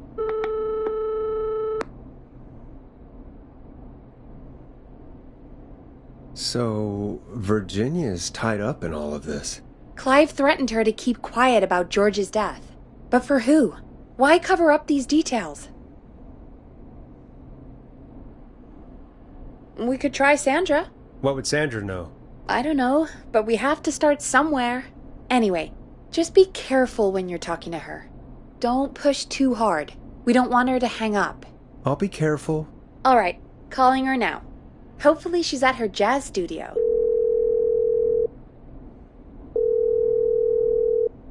Aha! Forrest, you're through. Hello, this is Sandra at Jazz Pizzazz Jazz Studio. Who is this? Hello again, Sandra! It's Forrest Nash of 189.16, The Scream. And you're live on air. Oh, I always thought folks called into a radio show, not the other way around. How jazzy. What can I do for you? Well, we're trying to understand what's behind the attacks tonight. We had a few questions. Why, Forrest, of course.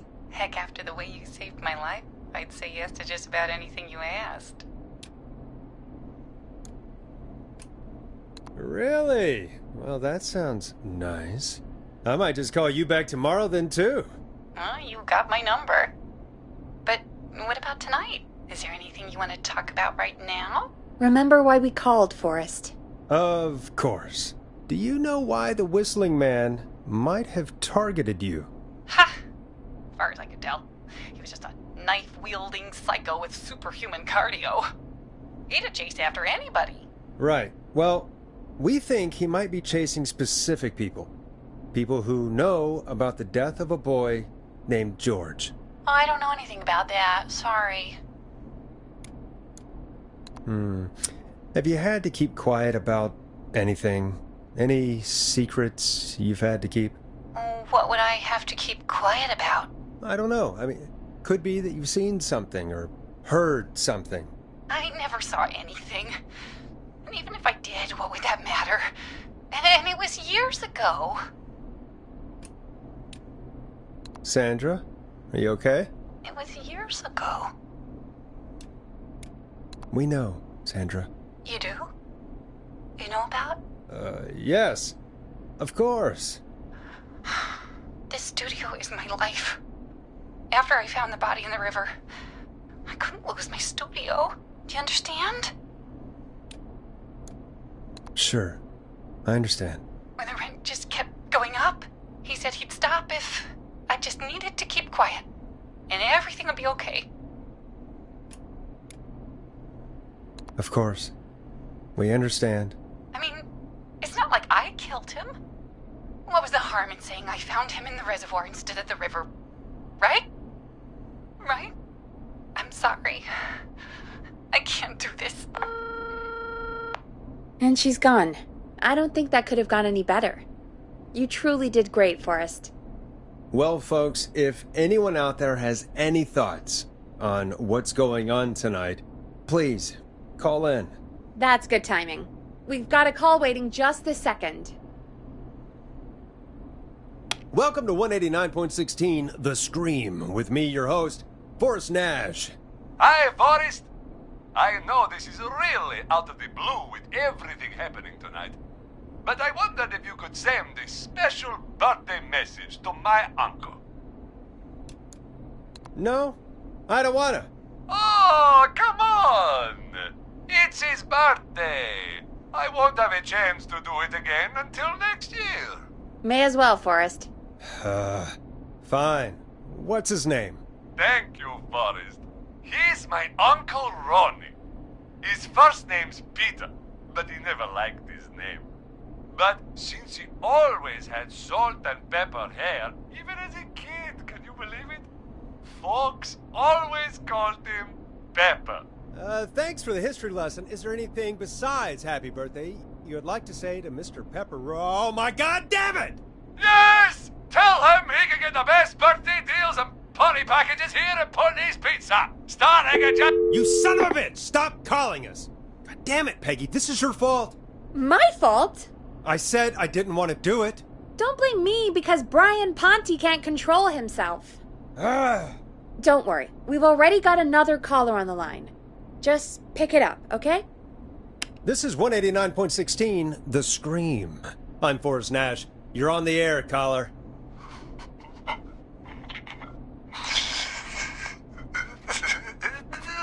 Caller.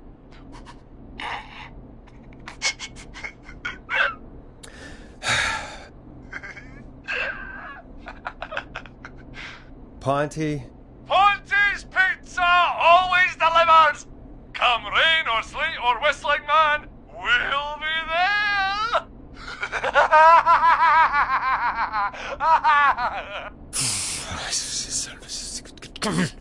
Forrest? Forrest? Are you okay? Forrest? I hope the Whistling Man gets in with his own pizza slicer. Jesus, Forrest? Sorry, that was too much. It's okay. It's been a high-stress night. Don't worry about him anymore, okay? Not for tonight, anyway. I think he's spent for now. We've got another call, whenever you're ready. Folks, don't spend your money at Pawnee's Pizza. That's all I'm gonna say about that. Moving along, I'd like to welcome another caller to 189.16 The Scream. With me, Forrest Nash.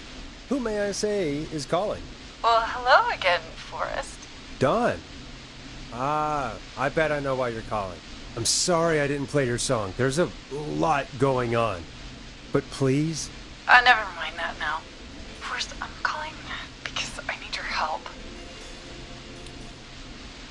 Are you in danger? I sure am. Do you mean... Yes, he's after me now. you? I think so. He must have heard me on the radio helping you. Helping? You didn't exactly help. Maybe I've been helping more than you know. I was out following a lead, trying to work out who would be next, after Chuck. And what happened? And I started to feel like I was being followed. I came back to my apartment building, but this newfangled security system has me locked out. I need you to help me get inside. Can you go somewhere else? Home is the safest place I can be. Please, the front gate requires an entry code to open. I need that code to get inside. Which apartment block do you live in? Maybe one of our listeners lives there too. It's the new Woodside apartment building between the town hall and the trailer park. But I doubt any of your listeners live there. I don't have many neighbors.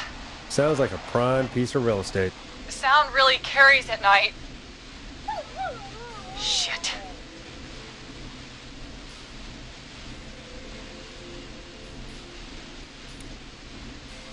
I'm guessing you're not a dog person.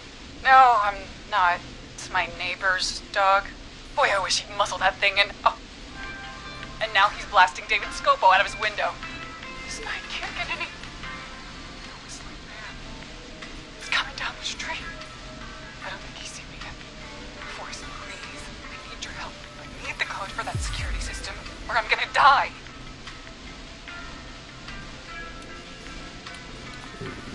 What's your neighbor's name? I don't know my neighbors, remember? Please, I need to get in. Can you get your neighbor's attention? That the whistling man will see me, Forrest. I can't do that. What's the name of the security system? There's a sticker on the box. It says Starling Security 4000. There's a keypad, and it looks like it wants a 6-digit number. Starling Security 4000, huh? That's right. Very newly installed. I need the key code before the whistling man gets me. Yeah, of course. Don't worry, Don. Thank you, Forrest. I knew I could count on you. I'll sit out of sight. Call me back soon. All right, folks. Here's a little tune for you all to enjoy while I try to break Dawn into her apartment.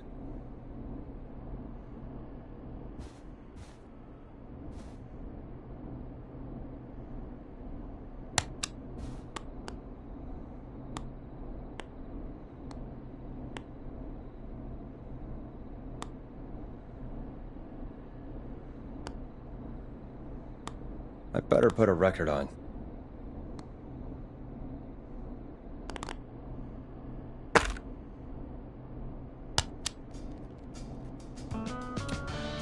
A classic back by popular demand. This is Long Ride Home by the Barn Finds.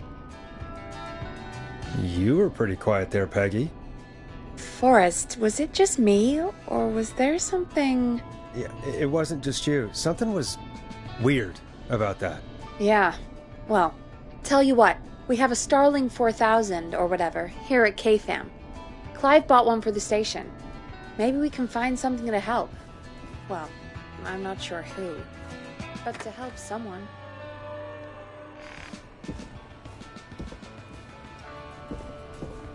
Okay, so she's locked out of the Woodside Apartments, and somewhere Clive probably has the papers for the Starling 4000.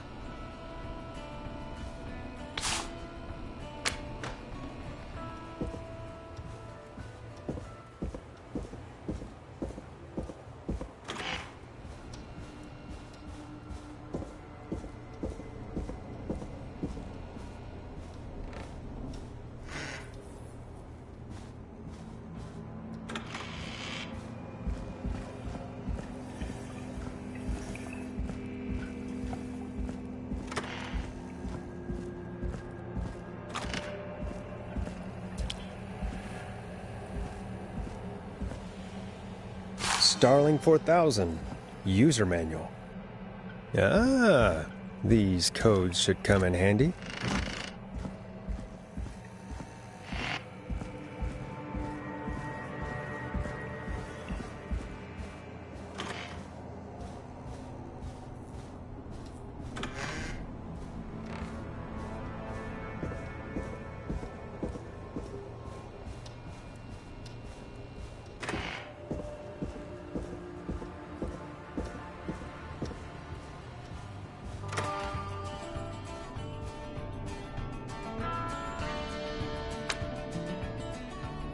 Welcome back, Forrest. Find anything? The Starling 4000 security manual. It's got a bunch of codes. Good. And did you find anything else? Nothing except the manual. All right. Well, I'll get Dom back on the line then, Forrest. I'll let you take it from here. Thanks, Peggy. When you're ready, shut the music off.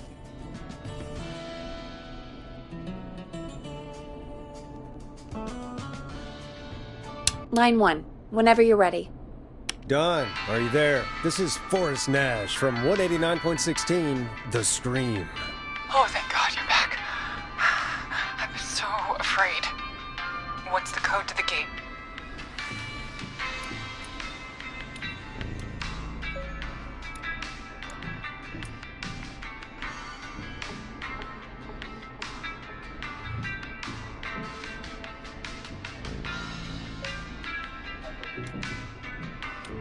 The code is 191519. Thank you, Forrest.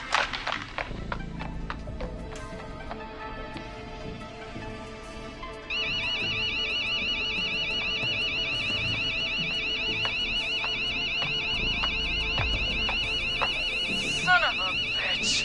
Ah!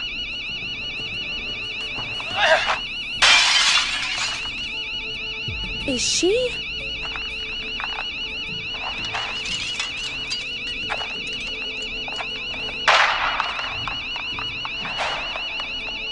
Yeah, stay out! Nobody disrespects the sanctity of the ring! Don't ever come back here again! I'm calling the cops! Thank God. Hello? Is someone there? Ricky, get back inside and turn on the radio. Whoever that was, she was trying to break into the ring. She? Forrest, man, you got no idea. That was him! That was the whistling man! The alarm gave me just enough time to get my rifle. I don't like hurting folk, but I can't let anything happen to Maxie. He's my best friend, you know? Listen, man, I'm heading back inside. Gonna barricade that window. My man, thank you. You and Peggy can skate for free whenever you want, forever. That's a done deal. Thanks, Ricky. Can't wait. You got it. Talk to you soon. Okay, Gallows Creek, here's some music while we process what just happened.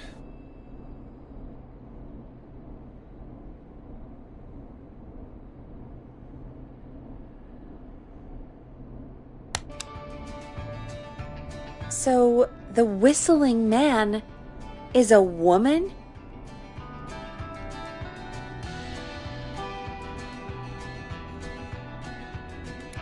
I had my suspicions. Yeah, sure, Forrest. You just never mentioned it. She called up. You spoke to her multiple times. I knew she wasn't right. Is that right, Sherlock? Why do you think she requested that song? To get me outside? Maybe, but how? She didn't know the song was outside to start with. That's right. She never actually attacked me out there. So? What now? I guess I should make an announcement. We do have new info. Okay, kill the music and you can make the announcement. Okay, you're live in 3, 2... Hey folks, this is Forrest Nash here. I hope you're all safely locked inside. For those of you listening to that last call, you might be wondering what to make of it all. Here's our take. We now believe the killer is actually a woman. One who might manipulate you into letting her in before she attacks you. I'm sad to say, but it's time to trust no one. The killer was calling themselves Dawn. This could be a fake name. If anyone needs help or you have info on the killer, please call in. You folks have my new number, right? It's 911. Hopefully, our next caller can help shed some light on our killer. Hey, we had a call come in. Okay, folks, time to take a call.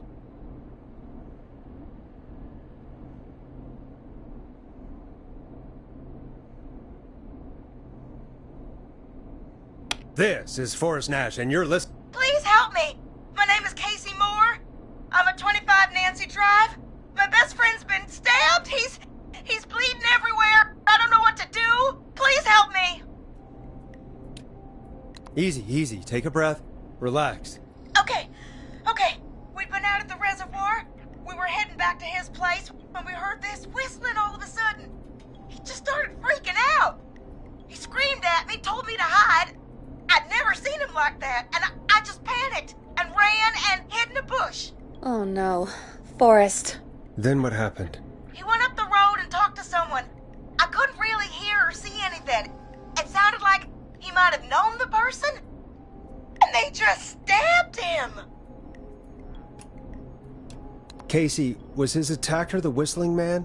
The who? They had a mask and wore all black? That's all I know. Please, we need help here. I'll get you help, but I need to know. Where did the masked person go? They left. They left him to bleed out. I waited until they were gone, then dragged him into the garage and called 911. Wait, why didn't she make sure he was dead? I don't know. I think I heard them say something like, "It's not so funny now, is it?" before they left, but please, he needs to get to the hospital. I can't drive, so we need an ambulance. Forrest, the ambulance was destroyed in the explosion at the gas station. You should get all the info you can. What's your friend's name, Casey? It's Jason Parker. Can you tell us where Jason was stabbed? They stabbed him in the stomach, and then stabbed him again in his leg when he was on the ground, and it's... Oh, the knife is still there in his leg. We'll be right back. Peggy, patch us through to the hospital. On it. Phoning St. Gabriel's now. Switch to line 2. Hello, St. Gabriel's Hospital. How can I help you? Hi, this is Forrest Nash from 189.16.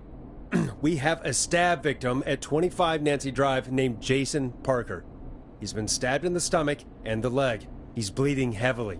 Oh, God, I'm sorry. But the ambulance is... well, you know. I know, but please, we need something, or he's going to die. Forrest, Listen, you're going to have to get him here. We need to see him, and we can't get there ourselves right now.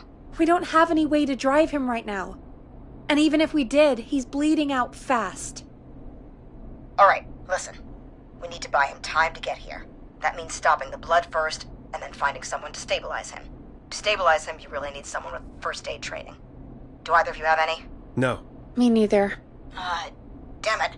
I'm really sorry about this, but I have other patients who can't wait. All I can do is talk you through the procedure as quick as I can, and then leave the rest to you. Do you think you can handle that? Hit me. I'm sure we can handle it. Okay, from the top. If he's bleeding out, then you need to get him comfortable and try to stem the bleeding. Lay him down. Apply continuous pressure directly to the affected areas. When the bleeding slows, get a clean cloth of some kind and hold it over the wounds. Get them comfortable. Apply pressure. Clean cloths when slowed.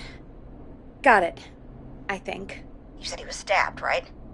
If the object he was stabbed with is still in him, don't take it out.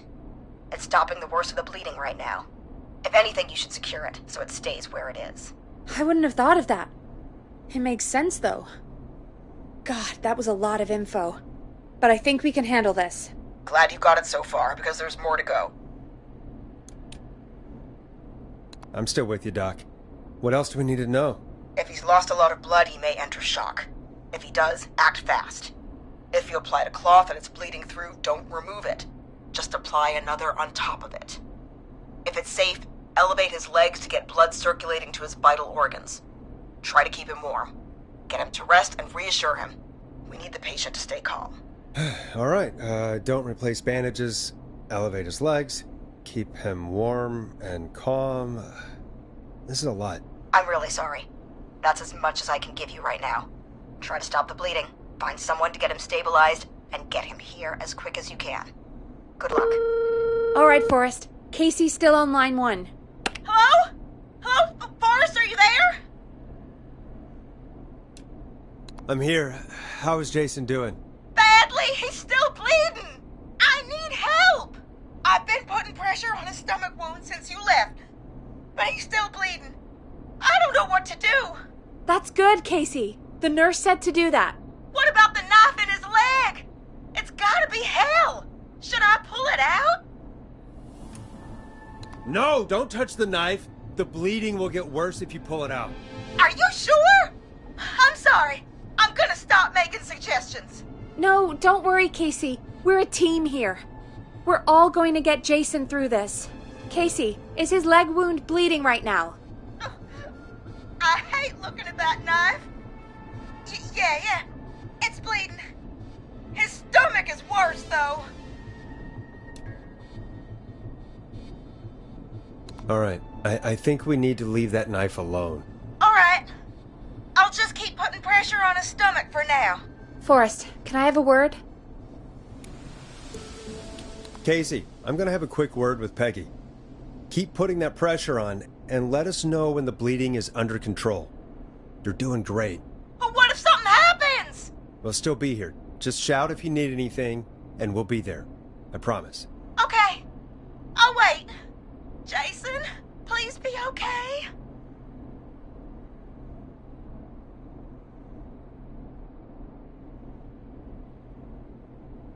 What's up, Peggy? We can't stay on the line with her all night. Dawn is still out there. What if other people need us? You're right. She's probably on her way to her next target right now. Exactly. And you heard the nurse. We need someone there with training who can stabilize him. He's got to get to the hospital somehow. Could somebody nearby help them? Maybe drive them to the hospital? You know, that's exactly what I was wondering. Do you have anybody in mind? I might. A little before you started working here, KFAM did a mandatory first aid training course. Me and Karen missed it because we were away on a producer getaway. You skipped it, didn't you? Never mind. So, how does KFAM's first aid course help us? Casey said they're at 25 Nancy Drive, right? Yeah? Why? They put up a bunch of cheap houses around there about 10 years ago. So a bunch of people here at the station live around there. Do you think any of them could help Casey and Jason? Probably, but I don't know who lives there. And since I missed the training day, I don't know who knows first aid. Could you call them and ask? I don't know everybody's numbers. I've only ever called Karen. Everybody's personnel info is probably in Reggie's office. Got it. I'll look through their files in Reggie's office. It's a life or death situation. I'm sure they won't mind. Right. But there are a couple of problems with that.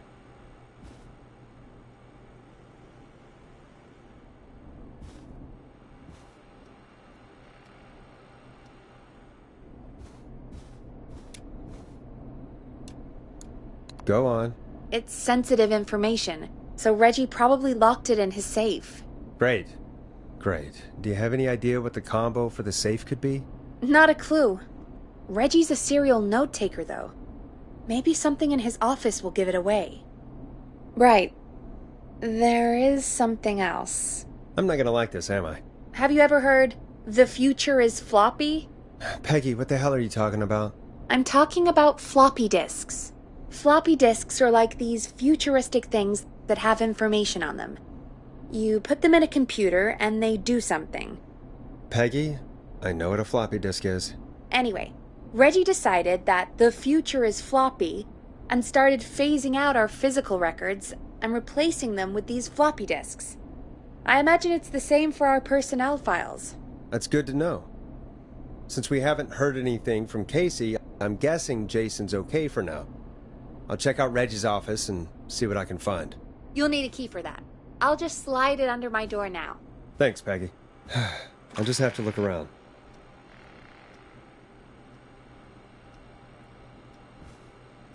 Good. I'll patch my mic down to the office, so you'll hear me over the intercom.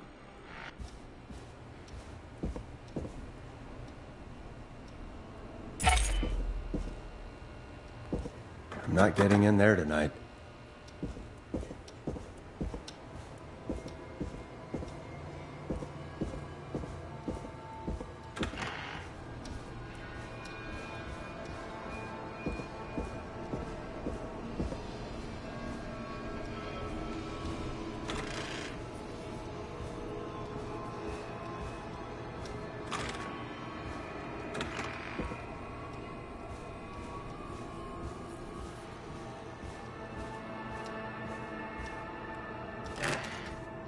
Looks like I need a 4-digit code.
Could this be it?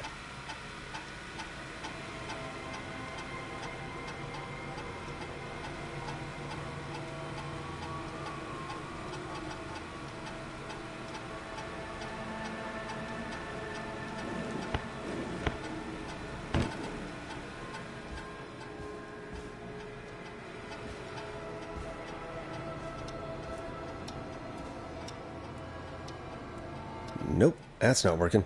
Must be something else.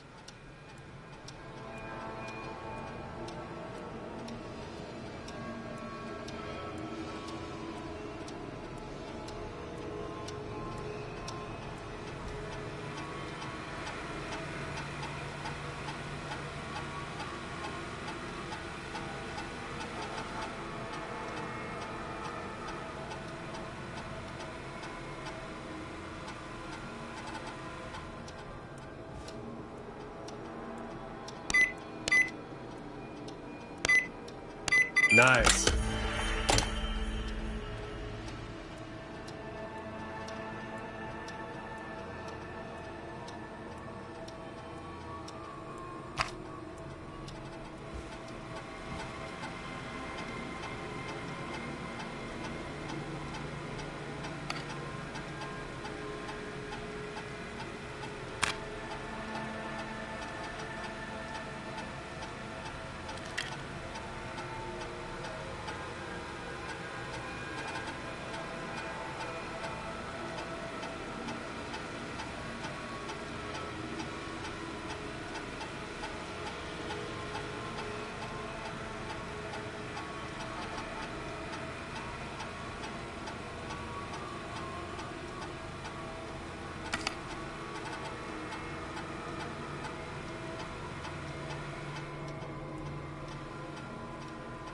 I'm in, Peggy. I found the floppy disks. Just put it in the slot, right? You got it. Remember, we need somebody with medical training who lives near 25 Nancy Drive. Let me know when you've got somebody. And don't waste time on anybody that can't help us.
Get a load of this, Peggy.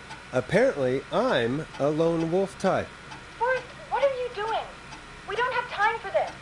We have a man literally dying on the line, and you're more interested in you. You're right. I'm sorry. I need to focus on possible candidates. I can read the rest of this later.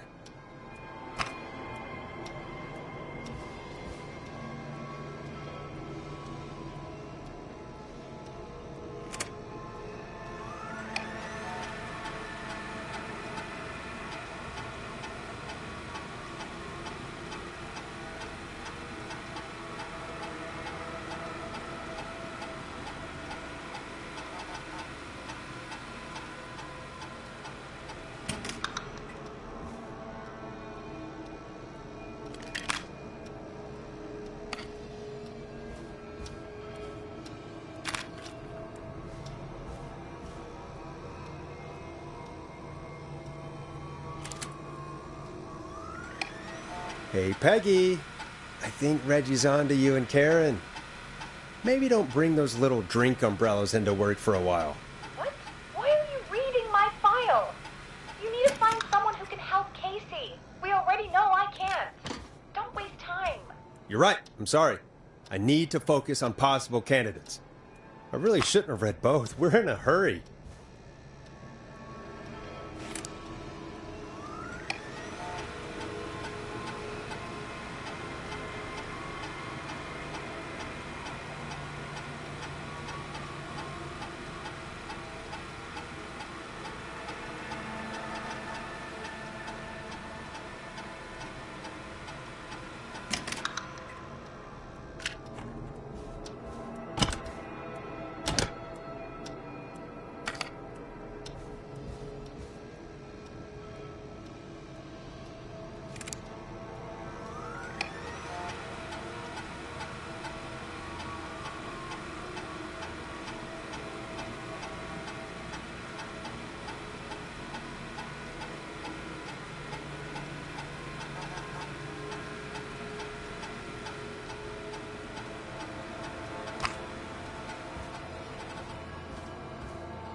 Hey, Peggy, you there?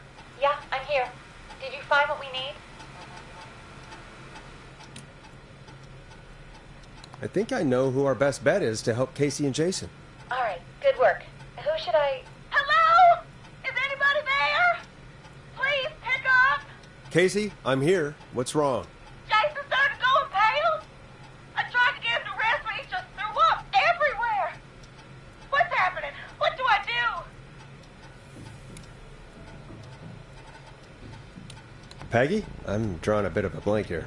Forrest, I think he's going into shock. But the bleeding seems to slow down. Did I mess up? Jason, I'm sorry. Casey, calm down. You've done everything right. I need you to listen to me, okay? For Jason. What did the nurse say to do about shock?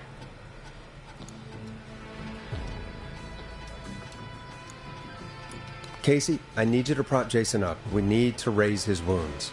Both of his wounds? You want me to fold him up like an accordion? Did the nurse really tell you that? That doesn't sound right, Forrest. We really need to be careful. If we get anything wrong now, then... I'm looking at my notes. We need to get Jason as warm and comfortable as possible. Do you have anything you could use nearby, Casey? Yeah. I still have some laundry next to me. I'll wrap him in some blankets. Just give me a second. Sorry. Sorry.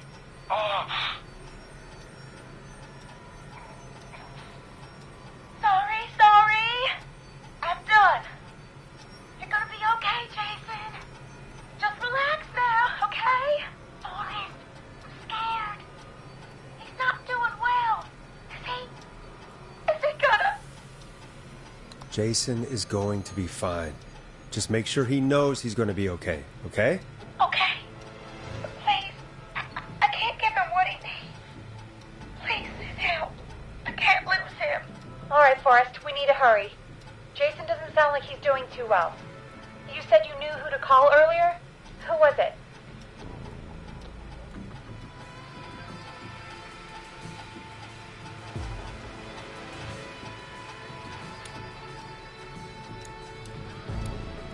I had a look.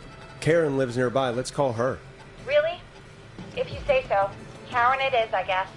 Calling her now. Come on, Karen, pick up. Hello? Who is this? Oh, what time is it? Karen, it's Peggy. Something terrible has happened, and I need your help. Peggy? Oh. Did Reggie find out about our drinking sessions? What? No, somebody's been stabbed. He's at 25 Nancy Drive. There's no ambulances, and... Whoa, Peggy. You know I missed first aid training. I have no idea what to do. Please, Karen, you always know what to do. You're the best we were able to come up with. I really don't know about this. Karen... Okay, I'll do what I can. 25 Nancy Drive, right? Yes. Thank you, Karen. I really owe you one. You're looking for Jason and Casey. Thanks. I'll head over there now. We'll talk soon, okay? Good luck. Hello, Casey. Are you there? How are we doing? Bad. Jason seemed really weak, and then just started thrashing. What about now? Is he still thrashing? He's passed out. Please tell me you found someone to help. Casey, help is on the way. My colleague will be there soon. You hear that, Jason? Someone is coming. You're gonna be just fine. Just hold on for me, okay? Just hold on. Come on. Hello? Jason, Casey? I'm Karen. Peggy sent me. Are you there? Can you let me know?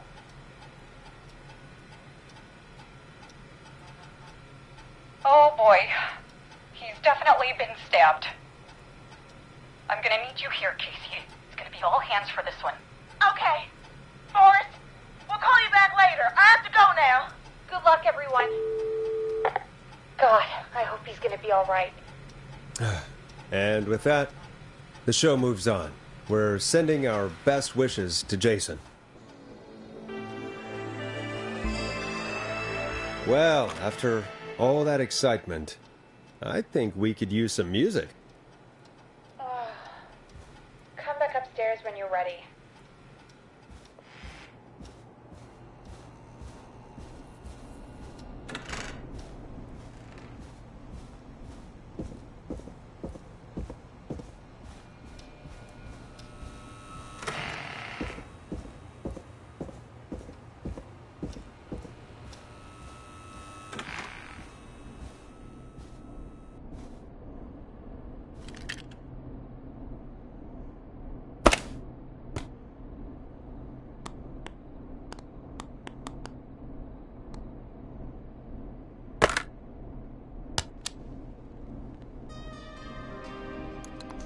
It's getting pretty late.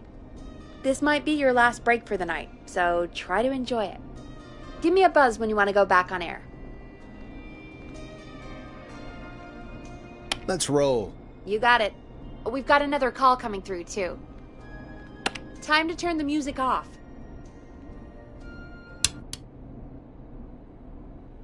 Welcome back to 189.16, The Scream.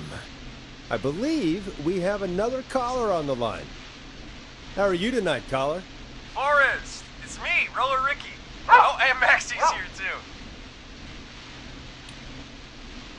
Good to hear from you again. How are you both doing? Oh, we're good, man, thanks to you. You're like our guardian angel. That wouldn't be a bad look for you, Forrest. A little White Wing Halo number? Maybe something for the K-Fam Halloween party. All right, everyone, let's calm down. Ricky, I'm just glad we could help you and Maxie. Is there anything else we can help you with, Ricky? Actually, I think I have some info that might help you. Oh? What's that? See, man, me and Jason know each other. You know each other? Yeah, we went to Gallows High and played on the football team together. He was a gnarly offensive linesman, and I was our star wide receiver. Runner Ricky, they called me. All right, and what does that have to do with tonight? Well, because George, the guy who drowned, he was on our team too. Keep talking. What happened? We had our first team party on the night he drowned. He seemed like such a good dude. Ricky, were you there when George drowned? No, man. Once the party turned, I beat feet out of there. Man, I remember George and his girl there.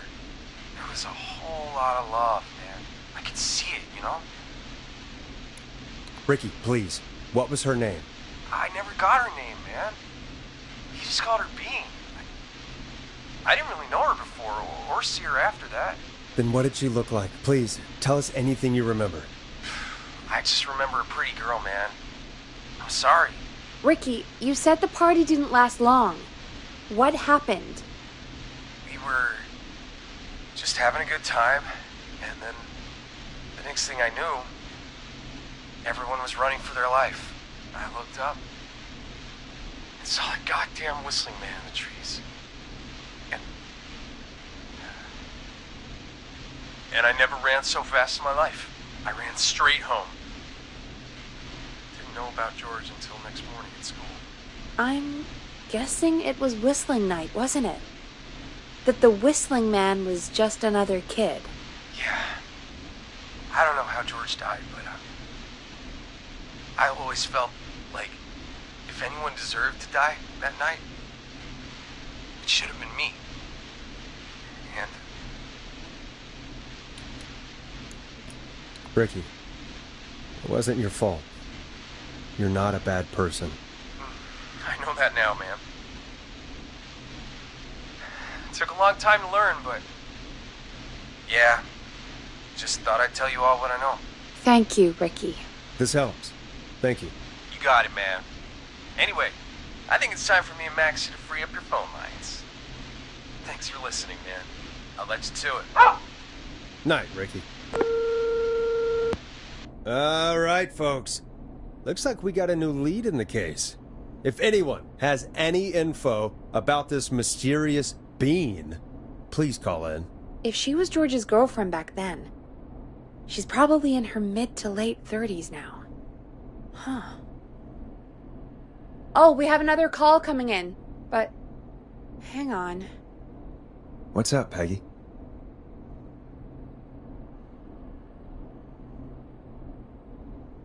Peggy? You're gonna want to take this call off the air. Who is it? Just do it. All right, folks, it's time for another track. Here's one to help you sit back and relax. We'll be right back after this. I hope this is good news, Peggy. Who have we got?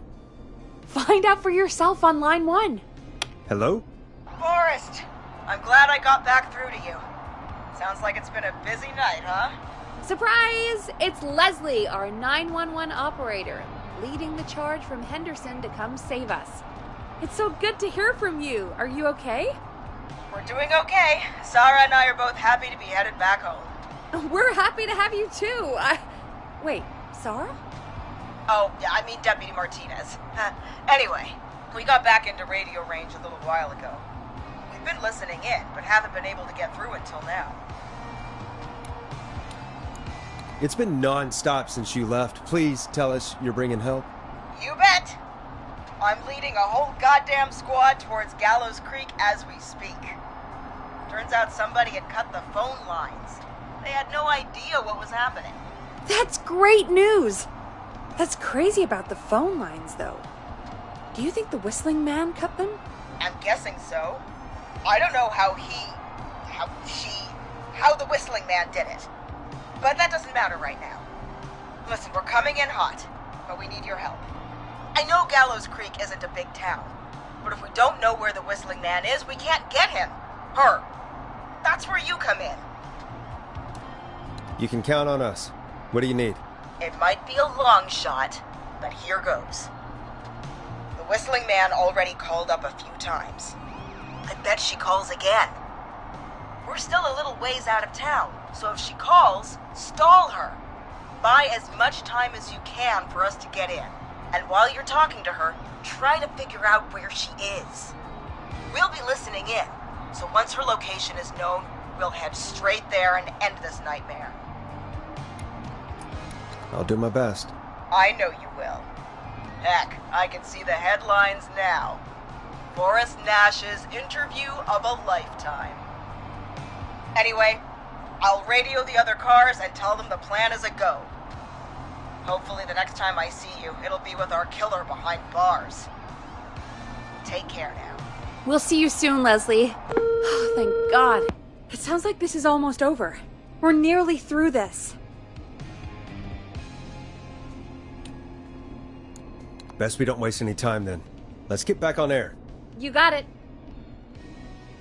Okay, Forrest, shut the music off.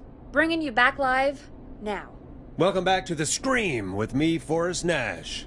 The line is lit up, but before I get to our next caller, I just want to say, things are looking up. It's almost over. But for now, let's bring in our next caller. Evening, caller. This is Forrest Nash. Forrest? Casey, is that you? Are you all right? Forrest, it's Jason. What about Jason? Is he okay?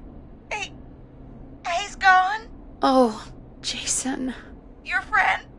They tried everything they could. They said he just lost too much blood. Casey, I'm so sorry. I can't believe he's gone. Could I have done more? You did everything you could have done. You both did. I'm sure Jason knows that. Thank you, Forrest. I really hope so.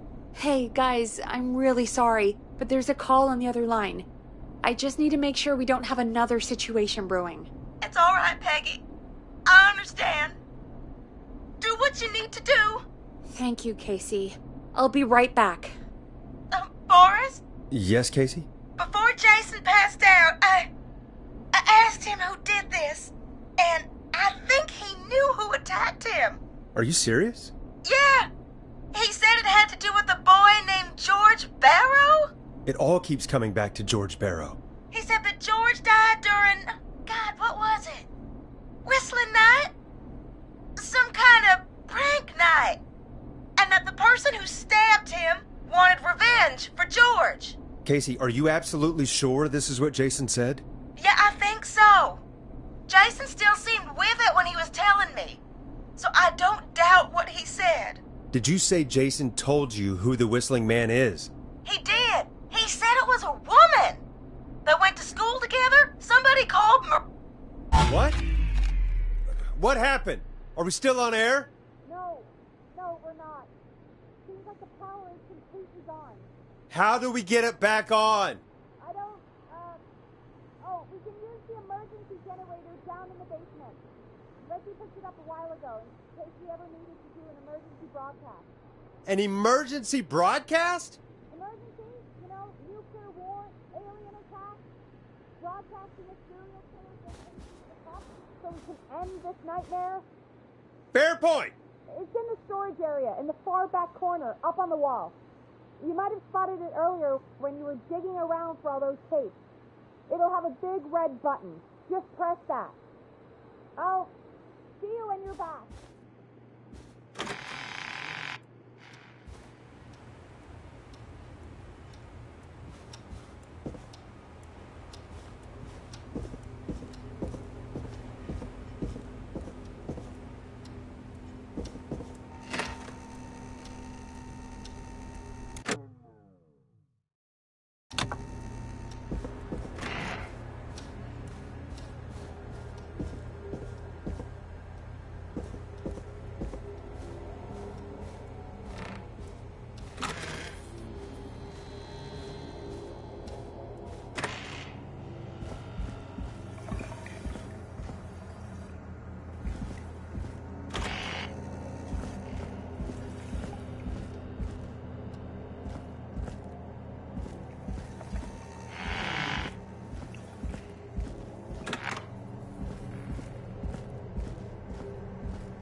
Far back corner. Why is this station so big?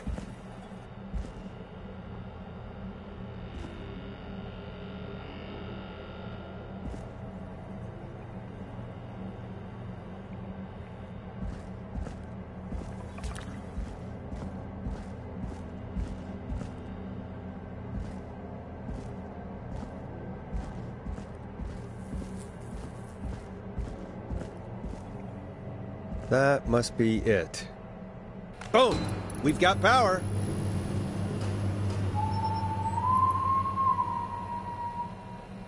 The Whistling Man. I need to warn Peggy.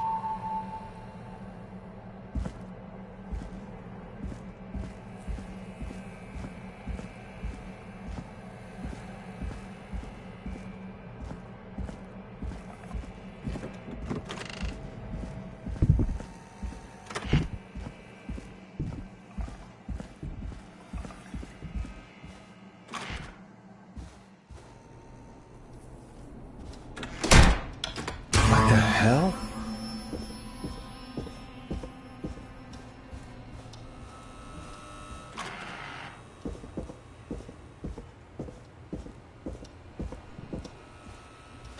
Oh no. Peggy! Where'd you go?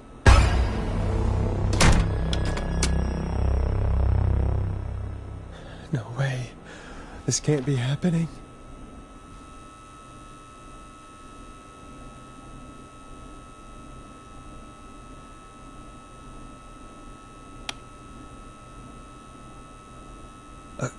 A call.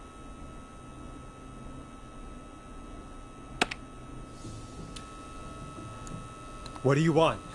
Good to talk to you again, Forrest. You know, I've really enjoyed our chats tonight. I guess we've had some moments. My favorite was when Ricky ran you out of the rink. Ha! You sure did get me then, Forrest. Where's Peggy? Have some patience, Forrest. It's almost the end of the night. Almost the end of the show. But it's not over just yet. Got a little time still. So let's make the most of it. What do you mean? Make the most of it how? Well... I thought we'd end tonight's Whistling Man special with a special guest. The one who started it all. Let me take that out of your mouth and... You crazy bitch! Let me go! Welcome to the air, Mr. Teddy Gallows Jr. Wait. It's all gonna come out tonight, Teddy. Your daddy and his money saved you 20 years ago. But even if he crawled out of his coffin with all the money in the world... Wait, where the hell is Teddy? How are you talking to him if you're here with me? Because I'm not there with you, Forrest. I'm here with Teddy. And if he says where that is, well, he knows he'll get it. Wait, then... who am I looking at? Forrest Nash, let me introduce you and all of Gallows Creek to my boy, Henry Barrow.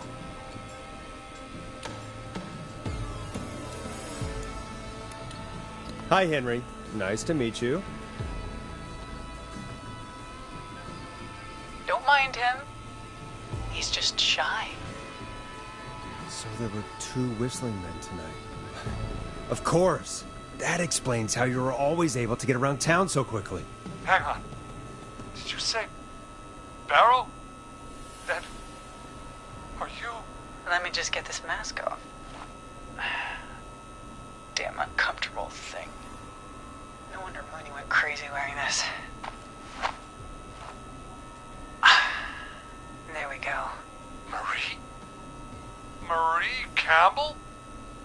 George's old girl. Oh, well, it sure has been years since I last saw her. Oh, God damn it. I'd be quiet if I were you, Teddy. But I'd listen to Forrest. Everyone's gonna know now what Teddy did. He killed George that night. This night. 20 years ago. Listen to me. You... You're gonna talk when I talk to you. And not a moment before. Meanwhile, Forrest, I'm gonna give you the chance to talk. You're gonna help me reveal what really happened to George all those years ago.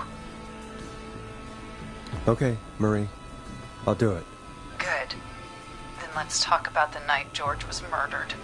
Murdered? Listen, I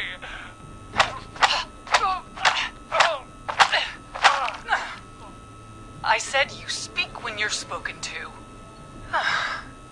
Now, I know you've done some good work tonight in piecing together what happened to George 20 years ago, and that's why I want you to interview us. Interview you? All right. I can do that. Thank you. I want you to help me and Teddy tell the story, Forrest. Do a good job. And hell, you might be the only one to leave here alive.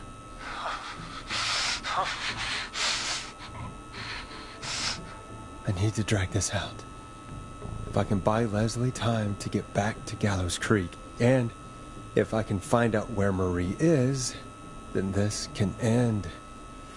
Teddy, we'll start with you. Just, talk me through what happened that night. How did it start? how would I know? It was 20 years ago. Hit him again, Marie. Oh, what the hell? God damn it. Okay. Our first team party was coming up.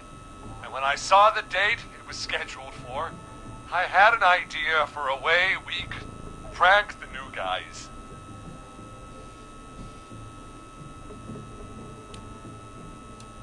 I understand that kids in Gallows Creek know tonight as Whistling Night. I'm guessing that's what you mean? Well, we didn't have a name for it then. It was just the night that Mooney went missing. But Whistling Night is what they'd call it later. Wait.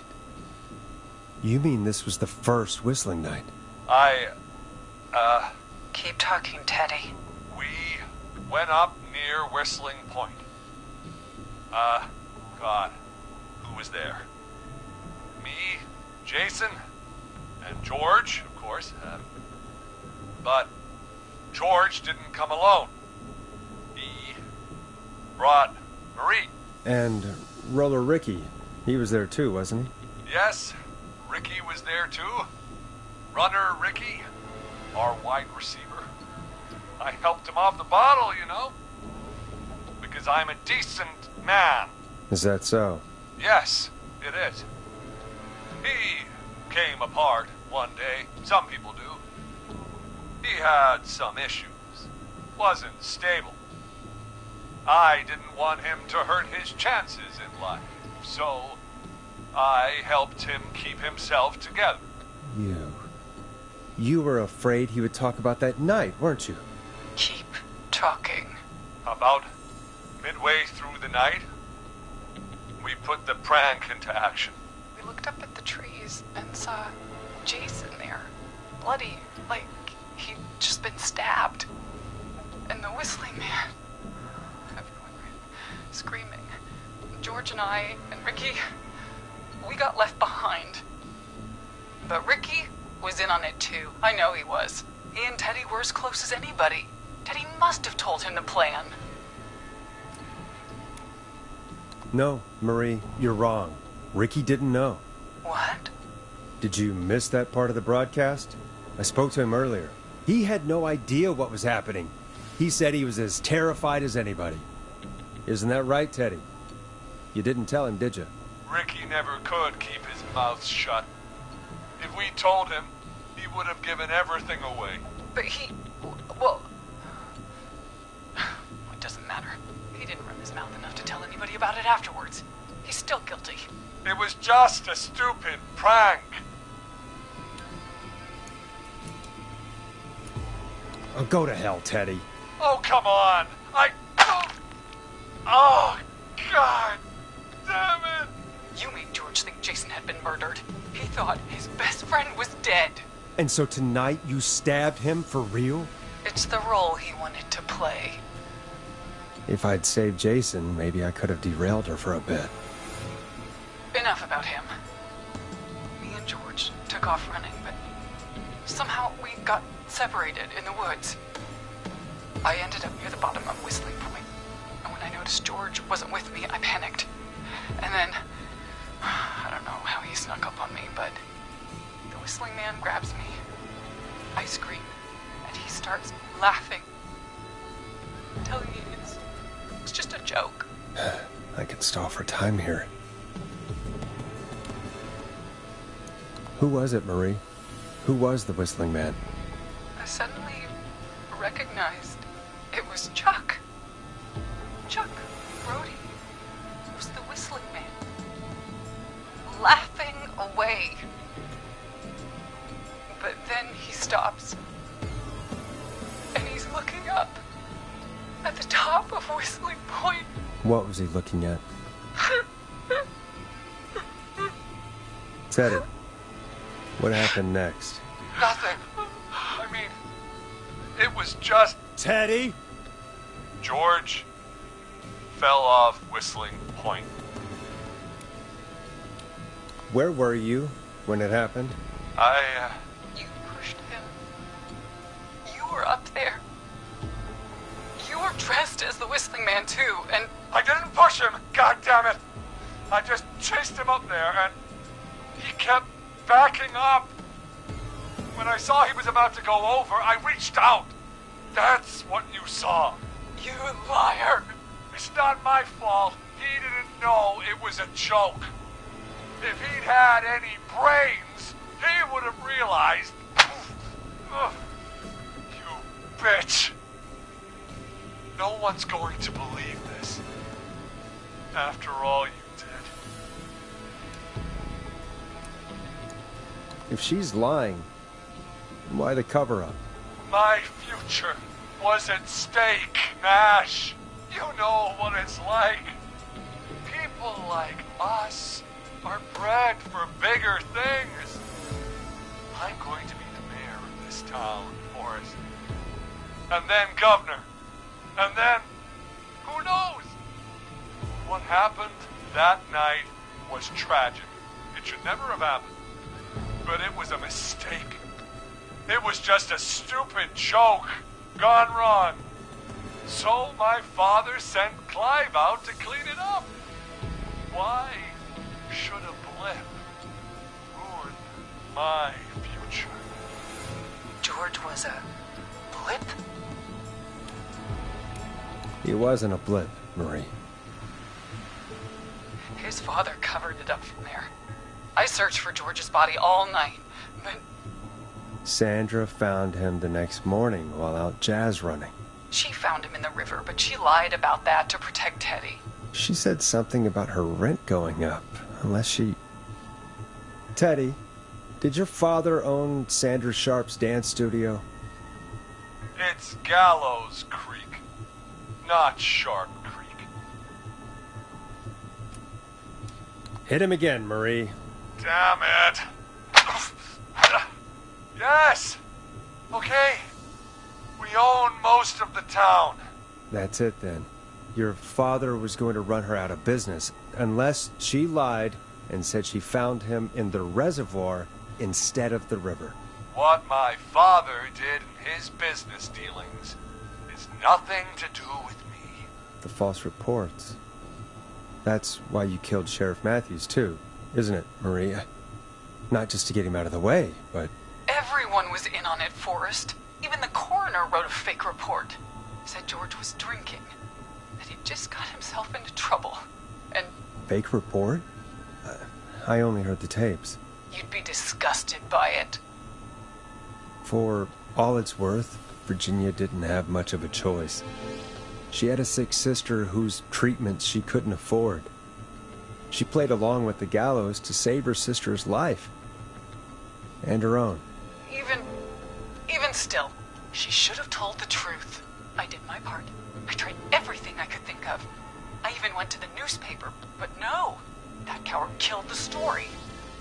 But Maurice Russell is dead now. You've been through hell, Marie. I'm sorry. You've got no idea. It never should have started. He shouldn't have pushed my George off a cliff. He should have been punished. But it's coming to a stop. At least for now. Here, where George and I first met, before he joined the football team, was right after he shot the winning throw. Wait a sec.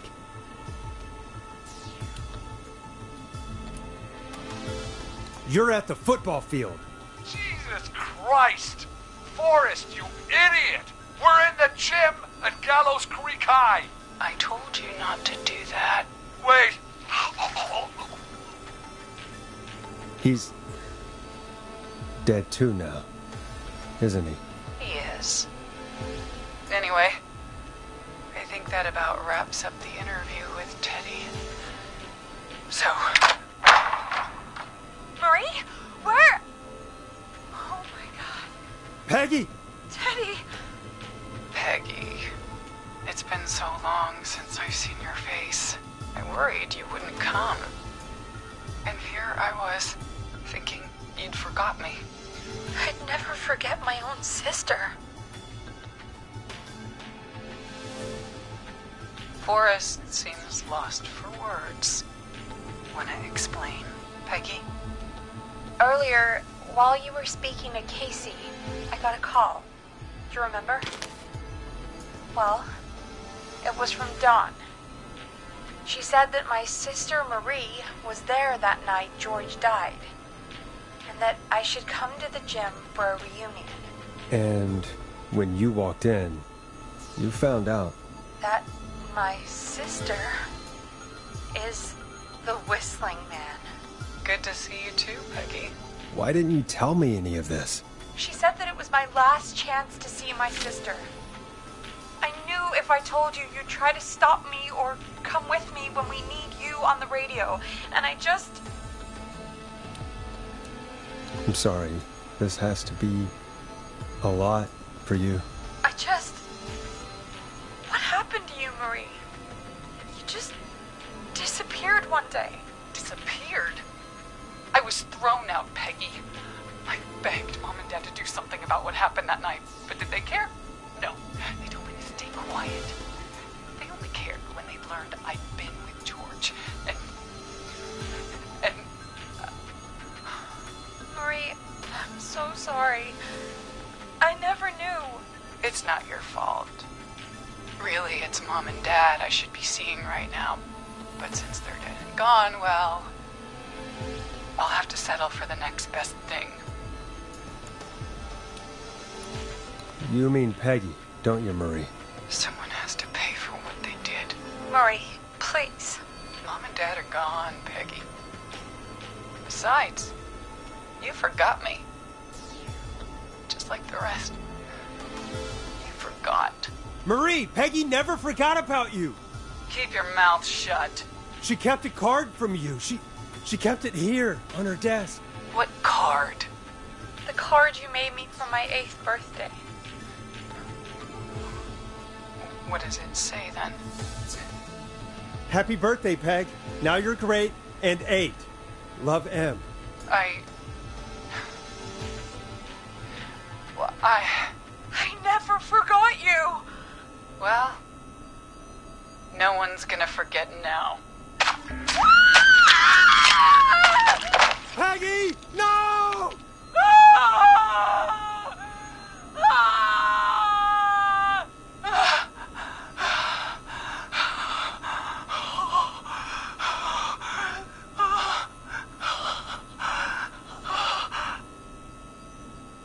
Henry, kill him.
Henry, you don't have to do this.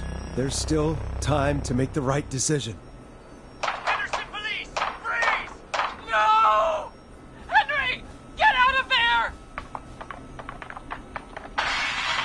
Henderson police! Freeze!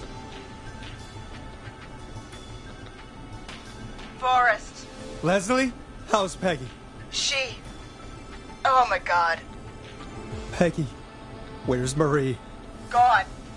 Bolted right as we got here. The police are right on her heels. Won't be long now. It's over, Forrest.